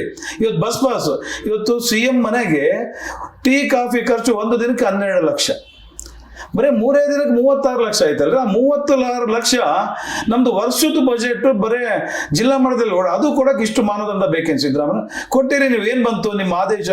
ನಾಯಿ ಮುಕ್ಕಳಲ್ಲಿ ಜೇನಿಟ್ಟಿರಿ. ಅದು ಪೂಜೆಗೂ ಬರಲ್ಲ, ತಿನ್ನೋಕ್ಕೂ ಬರಲ್ಲ. ಇಂಥ ಒಂದು ಆದೇಶ ಯಾರಿಗೆ ಬೇಕ್ರಿ? ದಯಮಾಡಿ ಇವನ್ನ ಬಿಡ್ರಿ. ಇನ್ನು ನೋಡಿ, ಕಾರ್ಮಿಕ ಈ ಸಂತೋಷ್ ಲಾಡ್ ಬಗ್ಗೆ ಹೇಳ್ತೀನಿ. ಸಂತೋಷ್ ಲಾಡ್ ಅವರು ಅನೇಕ ಪ್ರಗತಿಪರ ಕಾರ್ಮಿಕರಿಗೆ ತಂದಿದ್ದಾರೆ. ನಿಜ, ನಾನು ಸಂತೋಷ ಪಡ್ತೀನಿ ಈ ಒಂದು ವಿಚಾರದಲ್ಲಿ. ಅದನ್ನ ತಿಳಿಸ್ತೇನೆ. ಅದ್ರ ಜೊತೆಗೆ ಬಹಳಷ್ಟು ನೋವಿದೆ ಸಂತೋಷ್ ಲಾಡ್ ಅವ್ರ ಬಗ್ಗೆ. ಅಲ್ಲ ರೀ, ಪತ್ರಕರ್ತರ ಬಗ್ಗೆ ಇಷ್ಟೆಲ್ಲ ನಾನು ನಿನಗೂ ಅರ್ಜಿ ಕೊಟ್ಟಿದ್ದೀನಿ. ನಿನ್ನೆ ಆಫೀಸಿಗೆ ಹೋಗಿ ನಿಮ್ಮ ಕಮಿಷನರ್ಗೆ, ಜಾಯಿಂಟ್ ಕಮಿಷನರ್ಗೆ, ಅಷ್ಟೇ ಎಲ್ಲರಿಗೂ ಅರ್ಜಿ ಕೊಟ್ಟಿನಿ. ಪೇ ಸ್ಲಿಪ್ ಇರ್ಬೋದು, ಕಾರ್ಮಿಕ ಕಾನೂನುಗಳು ಅನುಷ್ಠಾನ. ನಮ್ಮ ಪತ್ರಕರ್ತರಲ್ಲಿ ಸುಮಾರಾಗಿ ಮಾಧ್ಯಮಗಳು ಉದ್ಯಮಗಳು ಮಾಡ್ಕೊಂಡು ಒಂದೊಂದು ಆಫೀಸಲ್ಲಿ 100, 200, 350 ಜನ ಇದ್ದಾರೆ. ನಿಮ್ಮ ಅಸಿಸ್ಟೆಂಟ್ ಕಮಿಷನರ್ಗಳ ಮುಖಾಂತರ ಕಾರ್ಮಿಕ ಕಾನೂನು ಅನುಷ್ಠಾನ ಅಂತಂದ್ರೆ ಪತ್ರಕರ್ತರು ಏನಿದಾರಲ್ಲ ಇವತ್ತು ಬೀದಿಯಲ್ಲಿ ಬಿದ್ದಿದ್ದಾರೆ. 10-12 ಜನ. ಅವ್ರ ಕುಟುಂಬ ಚೆನ್ನಾಗಿರ್ತಾವ್ರಿ. ಬಂದ್ರೆ ಅವ್ರ ಸತ್ರ ಅವರಿಗೆ ಪೆನ್ಷನ್ ಇದು ಸಿಗುತ್ತೆ, ಇನ್ಸೂರೆನ್ಸ್. ಕೆಲವೆಲ್ಲ ಕಾನೂನಲ್ಲಿ ಬಂದ್ರೆ ಬಹಳಷ್ಟು ಸವಲತ್ತು. ಅದನ್ನು ಮಾಡಕ್ಕೆ ಇಷ್ಟಪಡಿ. ಯಾಕಪ್ಪ ಪತ್ರಕರ್ತರು ಇಲ್ಲ ದೊಡ್ಡ ದೊಡ್ಡ ಉದ್ಯಮ ಭಯನ ಸಂತೋಷ್ ಲಾಡ್ ನಿಮಗೆ ಆ ಭಯ ಇದ್ರೆ ನೇರವಾಗಿ ಟಿವಿ ಮುಂದೆ ಹೇಳ್ರಿ, ನನಗೆ ಭಯ ಇದಪ್ಪ, ಅವ್ರನ್ನ ಮುಟ್ಟಿದ್ರೆ ನನ್ನ ಭ್ರಷ್ಟಾಚಾರ ಎಲ್ಲಿ ಒಳಗಡೆ ಎಳಿತಾರಂತ. ಈ ತರ ಬೇಡ. ಇವತ್ತು ಹಿಂದಿನ ನಾನು ಈ ಸರ್ಕಾರದ ಈ ಹೋರಾಟ ಮುಗಿದ್ಮೇಲೆ ನೆಕ್ಸ್ಟ್ ನಾನು ಬರ್ತಿರೋದೇ ನಿನ್ನ ಇಲಾಖೆಗೆ, ನಿಮಗೂ ಹಾಗೂ ನಿಮ್ಮ ಕಮಿಷನರ್ಗೆಲ್ಲ ಕೊಟ್ಟಿದ್ದೀನಿ. ಇದಕ್ಕೆ ಏನಿದೆ ವೇತನ ಪರಿಷ್ಕರಣೆ ಇರ್ಬೋದು. ಇವತ್ತು ಮಸೀದಿಯ ವೇಜ್ ಬೋರ್ಡ್ ಸ್ಪಷ್ಟವಾಗಿ ಸುಪ್ರೀಂ ಕೋರ್ಟ್ ಆರ್ಡರ್ ಮಾಡಿದ್ದಾರೆ. ಇವತ್ತು ಸಂಪಾದಕರು ಆ ರೀತಿ ನಮ್ಮ ವರದಿಗಾರಿಗೆ ಅನ್ಯಾಯ ಮಾಡ್ತಾರೆ, ನಾನು ಸಹಿಸಲ್ಲ ಅಂತ ಈ ಸಂದರ್ಭದಲ್ಲಿ ಹೇಳ್ತಾ, ಇವೆಲ್ಲ ಮುಂದಿನ ದಿನದಲ್ಲಿ ಜಾರಿಗೆ ಆಗೋವರೆಗೂ ನಿರಂತರ ಹೋರಾಟ ಸಾಗ್ತತೆ ಅಂತ ಈ ಸಂದರ್ಭದಲ್ಲಿ ಹೇಳಕ್ ಇಷ್ಟಪಡ್ತಾ ಇದ್ದೀನಿ. ನಿಜಕ್ಕೂ ಸರ್, ಇದೊಂದು ಸವಲತ್ತುಗಳು ಪತ್ರಕರ್ತರಿಗೆ ಬೇಕೇ ಬೇಕಾಗಿದೆ. ಯಾಕಂದ್ರೆ ಬಹಳಷ್ಟು ಕಷ್ಟಗಳು, ನಿಂದನೆಗಳು ನಾವು ನೋಡ್ತಾ ಇದ್ದೀವಿ. ಇದರಲ್ಲಿ ನ್ಯಾಯವಾಗಿ ಸಮಾಜದ ಪರ ಹಗಲು ರಾತ್ರಿ ದುಡಿದು ಅದೇನ್ 24/7 ಅಂತ ಇವ್ರು ಕೇಳಿಸ್ಕೊಂಡಿರ್ತಾರೆ, ನೋಡಿರ್ತಾರೆ. ಬಟ್ ನಾವು ನಿಜಕ್ಕೂ 365 ದಿನಗಳು 24 ಗಂಟೆಗಳು 7 ದಿನಗಳು 24 ಗಂಟೆನೂ ದುಡಿತಾನೆ ಇರ್ತೀವಿ. ಅದನ್ನ ಯಾರು ಗಮನ ಹರಿಸ್ತಿಲ್ವಲ್ಲ. ಇದರ ಅನಿಸಿಕೆ ನಿಮ್ಗೆ ಏನಿದೆ ಸರ್? ಇದನ್ನ ಜನ ಮುಂದಿನ ದಿನ ಪತ್ರಕರ್ತರ ಬಗ್ಗೆ ಇದೇ ರೀತಿ ಮುಂದುವರೆದ್ರೆ ಜನಸಾಮಾನ್ಯ ದಂಗೆ ಹೇಳಂತ ಕಾಲ ಬರ್ತದೆ. ಇವತ್ತು ಅವೆಲ್ಲ ನೋಡ್ತಿರ್ತೀವಿ ದೊಡ್ಡ ದೊಡ್ಡ ಚಾನಲ್ಲಿ. ಇವತ್ತು ಪತ್ರಕರ್ತರು ಇಷ್ಟು ಒಂದು ಚಾನಲ್ ಅವರು ಅವ್ರ ಬಗ್ಗೆ ಕನಿಷ್ಠ ಕಾಳಜಿ ವಹಿಸಿ ಅವ್ರ ಪರಿಸ್ಥಿತಿ ಏನು, ಸರ್ಕಾರದಿಂದ ಯಾಕೆ ಕೊಡ್ತಾ ಇಲ್ಲ ಅಂತ ಪ್ರಶ್ನೆ ಮಾಡೋಂಥ ಎದೆಗಾರಿಕೆ ಇವತ್ತು ಪಬ್ಲಿಕ್ ಟಿವಿ ರಂಗಣ್ಣವ್ರು ಇರ್ಬೋದು, ಇವತ್ತು ವಿಜಯಲಕ್ಷ್ಮಿ ಶಿಬಿರೂರವ್ರು ಇರ್ಬೋದು, ಅನೇಕ ಇವತ್ತು ಗ್ಯಾರಂಟಿ ಟಿವಿ ಒಬ್ರು ಒಂದು ಡಿಬೇಟ್ ಮಾಡಕ್ಕೆ ರೆಡಿ ಇಲ್ಲ. ಕೆಲ್ಸಕ್ಕೆ ಬರೆದ ವಿಚಾರಗಳು ದಿನಗಟ್ಟಲೆ ಎಳಿತಾರೆ. ಇಂಥದ್ದನ್ನು ಮಾಡ್ತಾ ಸುಧಾರಣೆ ತೀರ ನಿಟ್ಟಿನಲ್ಲಿ ಬಹಳಷ್ಟು ಸಾಗಬೇಕಾಗಿದೆ, ಹೋಗ್ಬೇಕಾಗಿದೆ ಅಂತ ಈ ಸಂದರ್ಭದಲ್ಲಿ ಹೇಳ್ತಾ, ಇದು ನಾವು ನೀವು ಮಾಡೋಂಥದ್ದಲ್ಲ. ಯಾಕಂದ್ರೆ ಇದೇ ರೀತಿ ಆಗ್ತಾ ಹೋದ್ರೆ, ನಾವು ಇದೇ ರೀತಿ ಬುದ್ಧಿವಂತಿಕೆಯಿಂದ ಹೋದ್ರೆ ಜನರೇ ಪಾಠ ಕಲಿಸುವಂತ ಕಾಲ ದೂರ ಇಲ್ಲ. ನಮ್ಮ ಪತ್ರಕರ್ತರಿಗೆ ಅನ್ನೋ ಒಂದು ಸಂದೇಶನೂ ಈ ಸಂದರ್ಭದಲ್ಲಿ ನೋವಿನಿಂದ ಹೇಳ್ಬೇಕಾಗ್ತದೆ ಅಂತ ಹೇಳ್ತಾ ಇದ್ದೀನಿ. ನೀವು ಇಲ್ಲಿವರೆಗೂ ಈ ಹಂತದವರೆಗೂ ಬರ್ಲಿಕ್ಕೆ ಎಷ್ಟೆಲ್ಲ ತ್ಯಾಗ ಮಾಡ್ಕೊಂಡ್ ಬಂದಿದ್ದೀರಾ ಸರ್? ತ್ಯಾಗದ ಜೊತೆಗೆ ನಮ್ದೇನು ಸರ್, ಒಂದು ಪ್ರಮುಖ ವಿಚಾರ ನಿಮ್ಗೆ ಗಮನಿಸ್ತಾ ಇರ್ತೀನಿ. ನಮ್ಮ ಬಳ್ಳಾರಿ ಪತ್ರಕರ್ತರು ಕೆಲವ್ರು ಏನಿದ್ದಾರೆ, ದೊಡ್ಡ ದೊಡ್ಡ ಸೋಕಾರ್ಡ್ ಇವತ್ತು ಪತ್ರಕರ್ತರು ಬಹಳಷ್ಟು ನೋವಿನಿಂದ ಹೇಳ್ತಾರೆ. ಹಿಂದೆ ನಮ್ಮ ಹ್ಯಾಲ್ಪಿ ವಲಿಮೇಶ್ವರಿಗೆ ಜಿಲ್ಲಾಧ್ಯಕ್ಷ ಸ್ಥಾನ ನನ್ನ ಇದರಿಂದ ಪಾಪ ಅವಿರೋಧವಾಗಿ ಆಯ್ಕೆ ಮಾಡೋಕ್ಕೆ ನಾನು ಬಿಟ್ಕೊಟ್ಟ ನಂತರ ಎಂಥ ಹೀನಾಯ ಸ್ಥಿತಿ ಅಂದರೆ, ಅಂಥ ಒಂದು ಸ್ಥಿತಿ ತಂದ ಒಬ್ಬ ಜಿಲ್ಲಾಧ್ಯಕ್ಷನಿಗೆ ಮೆಂಬರ್ಶಿಪ್ ಸಿಗಲಿಲ್ಲ ರೀ.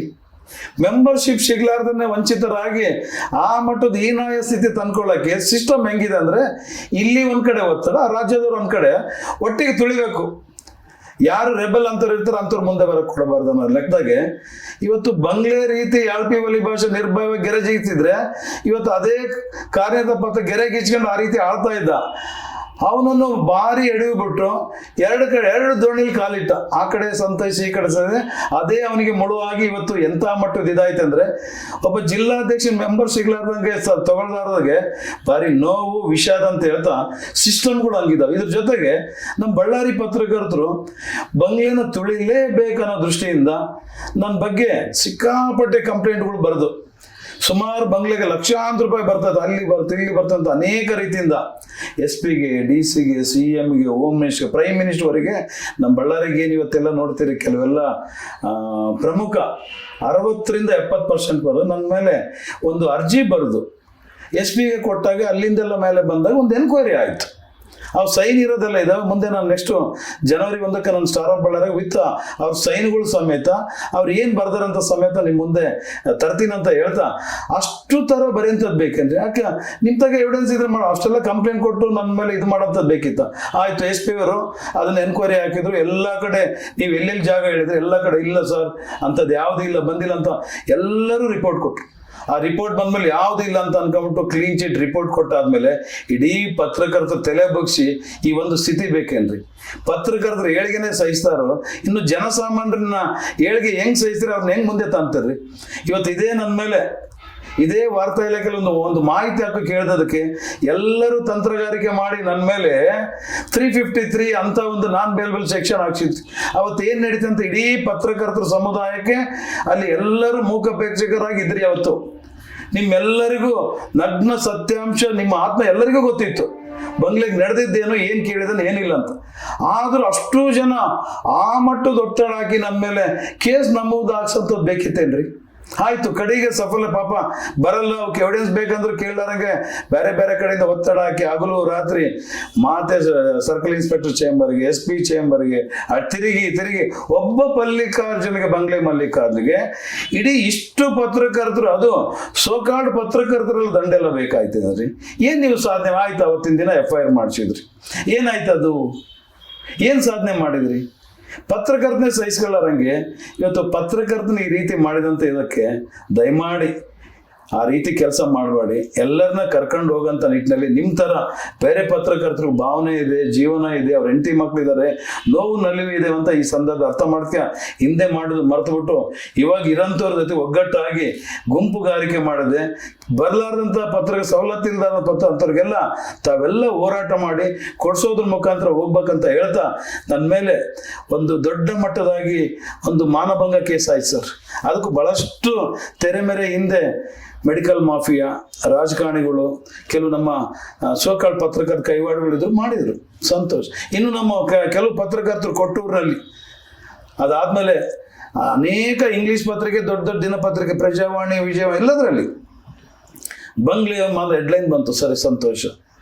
ಅದ್ರ ಬಗ್ಗೆ ಯಾಕಂದ್ರೆ ಕಾನೂನಿಗೆ ಆ FIR ಏನಾಗ್ತದೆ ಕೊಟ್ಟಿರ್ತಾರೆ ಅದು ದಿಲೆಬಾಗ್ತೀವಿ, ನಾಳೆ ಅದು ಸಾಕ್ಷಿ ವಿಚಾರ ಎಲ್ಲ ನಡೆದ್ಮೇಲೆ ಏನಂತ ಅವತ್ತಿನ ದಿನ ನ್ಯಾಯಾಂಗ ವ್ಯವಸ್ಥೆ ಗೊತ್ತಂತ ಅದ್ರ ಮೇಲೆ ನಂಬಿಕೆ ಇರೋನು. ಅವತ್ತು ಕೊಟ್ಟೂರಲ್ಲಿ ಸರ್ಕಲ್ಗಳು ಬಂದು ಬಂಗ್ಲೆನ ಅರೆಸ್ಟ್ ಮಾಡೋ ಒಳಗಾಗ್ಬೇಕು ಹಂಗೆ ಮಾಡಿದ್ರು, ಆಯ್ತು, ಅದಕ್ಕೂ ಸಂತೋಷ. ಹೌದ್ರಿ, ಇವತ್ತು ಅದಾದು ಕೇವಲ FIR ಮಾನಭಂಗ ಕೇಸ್ ಆದ್ಮೇಲೆ 6 ತಿಂಗಳಲ್ಲಿ B ರಿಪೋರ್ಟ್ ಸಬ್ಮಿಟ್ ಮಾಡಿ ಸುಳ್ಳು ಕೇಸ್ ಇವ್ರು ದಾಖಲೆ ಮಾಡಿದಂತೆ ಕೋರ್ಟಿಗೆ ಸಬ್ಮಿಟ್ ಆಯ್ತು. ನೀವು ಇಷ್ಟೆಲ್ಲ ಬರೆದು ಬಂಗ್ಲೆ ಮಲ್ಲಿಕಾರ್ಜುನ್ ತೇಜವಧೆ ಮಾಡಿದವರು ನೀವು ಪತ್ರಕರ್ತರು, ನಿಮ್ಮ ಪೇಪರು ಇದರಲ್ಲೆಲ್ಲ ವಿಜೃಂಭಿಸ್ತಾರೆ ನೀವುಗಳು. ಇವತ್ತು ಫಾಲೋ ಅಪ್ ಮಾಡಿ ಯಾಕೆ ಅದನ್ನು ನೀವು ನಿಮ್ಮ ಇದರಲ್ಲಿ ಇದು B ರಿಪೋರ್ಟ್ ಆಯಿತು ಬಂಗ್ಲೆ ಬಗಿಲೆ ಅಂತ ಬರೆಷ್ಟು ನಿಮಗೆ ಒಂದು ಮಾನವೀಯತೆ ಇಲ್ವಾ? ಇವತ್ತು ಹೋರಾಟ ಮಾಡಿ ಏನು ಮಾಡಿರಲ್ಲ, ಟೈರ್ಗಳಿಗೆ ಬೆಂಕಿ ಹಚ್ಚಿ ಬಂಗ್ಲೆನ್ ಮಾಡ್ಬೇಕಂತ. ಆವತ್ತಿನ ದಿನ ಸ್ಥಿತಿ ನೀವು ಮಾಡಿದಂಥ ಇದಕ್ಕೆ ಇಡೀ ನಮ್ಮ ಕುಟುಂಬ ಸೂಸೈಡ್ ಮಾಡ್ಕೊಂಡು ಹೋಗ್ಲೇಬೇಕಂತ ನಿರ್ಧಾರ ಆಗಿತ್ತು. ನಮ್ಮ ಮನೆಗಳವ್ರಿಗೆ ಧೈರ್ಯ ಕೊಟ್ಟು ನಾನು ಬೇಡ ಇದ್ದು ಈಜಬೇಕು ಗೆಲ್ಲಬೇಕಂತ ದುನಿಯಾ ಬರಲಿ ನೋಡೇ ಬಿಡೋಣ ಅಂತ ಕರೋನಾ ಸಂದರ್ಭ ಜೂನ್ 20, 2020 ಏನು ನಡೀತು ಕರೋನಾ, ಬಸ್ಸು ಓಡಾಟಿಲ್ಲ ಅಂತ ಒಂದು ವಾತಾವರಣದಾಗ ನನ್ನ ಮೇಲೆ FIR ಆದಾಗೆ ನನ್ನ ಒಳಗಡೆ ಹಾಕ್ಲೇಬೇಕು, ಜೈಲಿಗೆ ಕಳಿಸ್ಬೇಕಂತ ಅನೇಕ ರಾಜಕಾರಣಿಗಳು ಆ ರೀತಿ ದುಡ್ಡುಗಳು ಖರ್ಚು ಮಾಡ್ಕೊಂಡು ಓಡಾಡಿದ್ರು. ಲಕ್ಷಾಂತರ ರೂಪಾಯಿ ಕಾಲಕ್ಕೆ ಬಂಗ್ಲೆನ್ ಮುಗಿಸ್ಬೇಕಂತ ರೌಡಿಗಳನ್ನ ಕರ್ಸಿದ್ರು, ಯಾರು ಸಕ್ಸಸ್ ಆಗಲಿಲ್ಲ. ಇವತ್ತು ಎದಕ್ಕೆ ಹೇಳ್ತೇನೆ ಅಂದರೆ ಕೇವಲ 6 ತಿಂಗಳು B ರಿಪೋರ್ಟ್ ಆಯ್ತು. ಇವತ್ತು ನಮ್ಮ ಪತ್ರಕರ್ತೆ ಬೇರೆ ಇರಲಿ, ನಮ್ಮ ಪತ್ರ ಒಂದಿರ್ಬೇಕೆ ಹೊರತು ಪತ್ರಕರ್ತರು ಏನಂತ ಗೊತ್ತಿಲ್ಲದೆ ಈ ರೀತಿ ಮಾಡೋಂಥದ್ದು ಇನ್ನು ಎಷ್ಟು ಮಟ್ಟು ಸರಿ ಬೇಲಿನೇ ಎದ್ದು ಹೊಲ ಮೇದಂಗೆ ಬಹಳಷ್ಟು ನನಗೆ ಅದ್ರ ಬಗ್ಗೆ ಚಿಂತೆ. ನನ್ನ ಹೋರಾಟ ಇನ್ನೂ ದೂರ ಇದೆ. ಇವತ್ತೇನು ನನ್ನ ಕಾನಿಪ ಧ್ವನಿ ಕಟ್ಟು ಬರೀ ನನ್ನ ಸಂಘಟನೆ ಸದಸ್ಯರಿಗೆಲ್ಲ ಕೇವಲ 3 ವರ್ಷದಲ್ಲಿ 3,000 ಮೇಲ್ಪಟ್ಟು ನಾವು ಹೋಗ್ತಾ ಇದ್ದೀವಿ. 100 ವರ್ಷದ ಇತಿಹಾಸ ಇರೋಂಥ ಸಂಘಟನೆ 6,000 ಇದೆ. ಇನ್ನು 2 ವರ್ಷದಲ್ಲಿ ಇಡೀ ರಾಜ್ಯದಾಗೆ ಒಂದು ಕ್ರಾಂತಿಕಾರಿಕ ಹೆಜ್ಜೆ ನಮ್ಮ ಕಾನಿಪದನಿಂದ ಹೋಗಿ ಇಡೀ ಮಾಧ್ಯಮ ಲೋಕದಾಗ ಪತ್ರಕರ್ತರಿಗೆ ಏನು ಮೂಲಭೂತ ಬೇಕೋ ಇವತ್ತು ಸುಪ್ರೀಂ ಕೋರ್ಟ್ ಹೈಕೋರ್ಟ್ಗೆ ರಿಟ್ ಪಿಟಿಷನ್ಗಳು ಈಗಾಗಲೇ ಸರ್ಕಾರಕ್ಕೆ ನಮಗೆ ಸುಪ್ರೀಂ ಕೋರ್ಟ್ನ 2 ವಕೀಲರು, ಹೈಕೋರ್ಟ್ನ ಜಡ್ಜು, ಸುಪ್ರೀಂ ಕೋರ್ಟ್ ಜಡ್ಜು ನಮ್ಮಿಂದ ನಿಂತಿದ್ದಾರೆ, ಡ್ರಾಫ್ಟ್ ಆಗ್ತಾ ಇದ್ದಾರೆ. ಅವೆರಡು ನೋಟಿಸು 2 ಸರ್ಕಾರಕ್ಕೆ ಸಲ್ಲದ ಮೇಲೆ 2 ಸರ್ಕಾರದ ವಿರುದ್ಧ ಹೈಕೋರ್ಟ್ ಸುಪ್ರೀಂ ಕೋರ್ಟ್ ಅಲ್ಲಿ ರಿಟ್ ಪಿಟಿಷನ್ ಫೈಲ್ ಮಾಡೋದ್ರ ಮುಖಾಂತರ ಇಡೀ ಕರ್ನಾಟಕದ ಪತ್ರಕರ್ತರ ಸಂಘಟನೆ ತಾಕತ್ತೇನಂತ ಇಡೀ ದೇಶಕ್ಕೆ ಸಾರುವಂತ ಕೆಲಸ ನಮ್ಮ ಕರ್ನಾಟಕದಿಂದ ನಮ್ಮ ಕಾನಿಪ ಧ್ವನಿಯಿಂದ ಸಾಕ್ತದಂತ ಹೇಳೋ ಜೊತೆಗೆ ನಾನು ಹೇಳೋದಿಷ್ಟೇ, ನನ್ನ ಪತ್ರಕರ್ತರ ಸ್ನೇಹಿತರಿಗೆ ದಯಮಾಡಿ ಈರ್ಷ್ಯೆ ಮನೋಭಾವ ಬಿಡಿ. ಇವತ್ತು ನನಗೆ ಖುಷಿ, ಇವತ್ತು ನೀವೆಲ್ಲ ಮಾಡಿದ್ರಿಂದ ಗಟ್ಟಿತನ ಆಗಿ ಇವತ್ತು ಎಲ್ಲೋ ಮೂಲೆಯಲ್ಲಿ ಇರಬೇಕಾದಂಥ ಬಂಗ್ಲೆ ಮಲ್ಲಿಕಾರ್ಜುನ್ ಸಿರುಗುಪ್ಪದಲ್ಲಿ ಬಳ್ಳಾರಿ ಮೂಲೆಗೆ ಇವತ್ತು 31 ಜಿಲ್ಲೆದಾಗೆ ಪ್ರತಿಧ್ವನಿಸ್ತಾ ಇದೆ ಬಂಗ್ಲೆ ಹೆಸರು.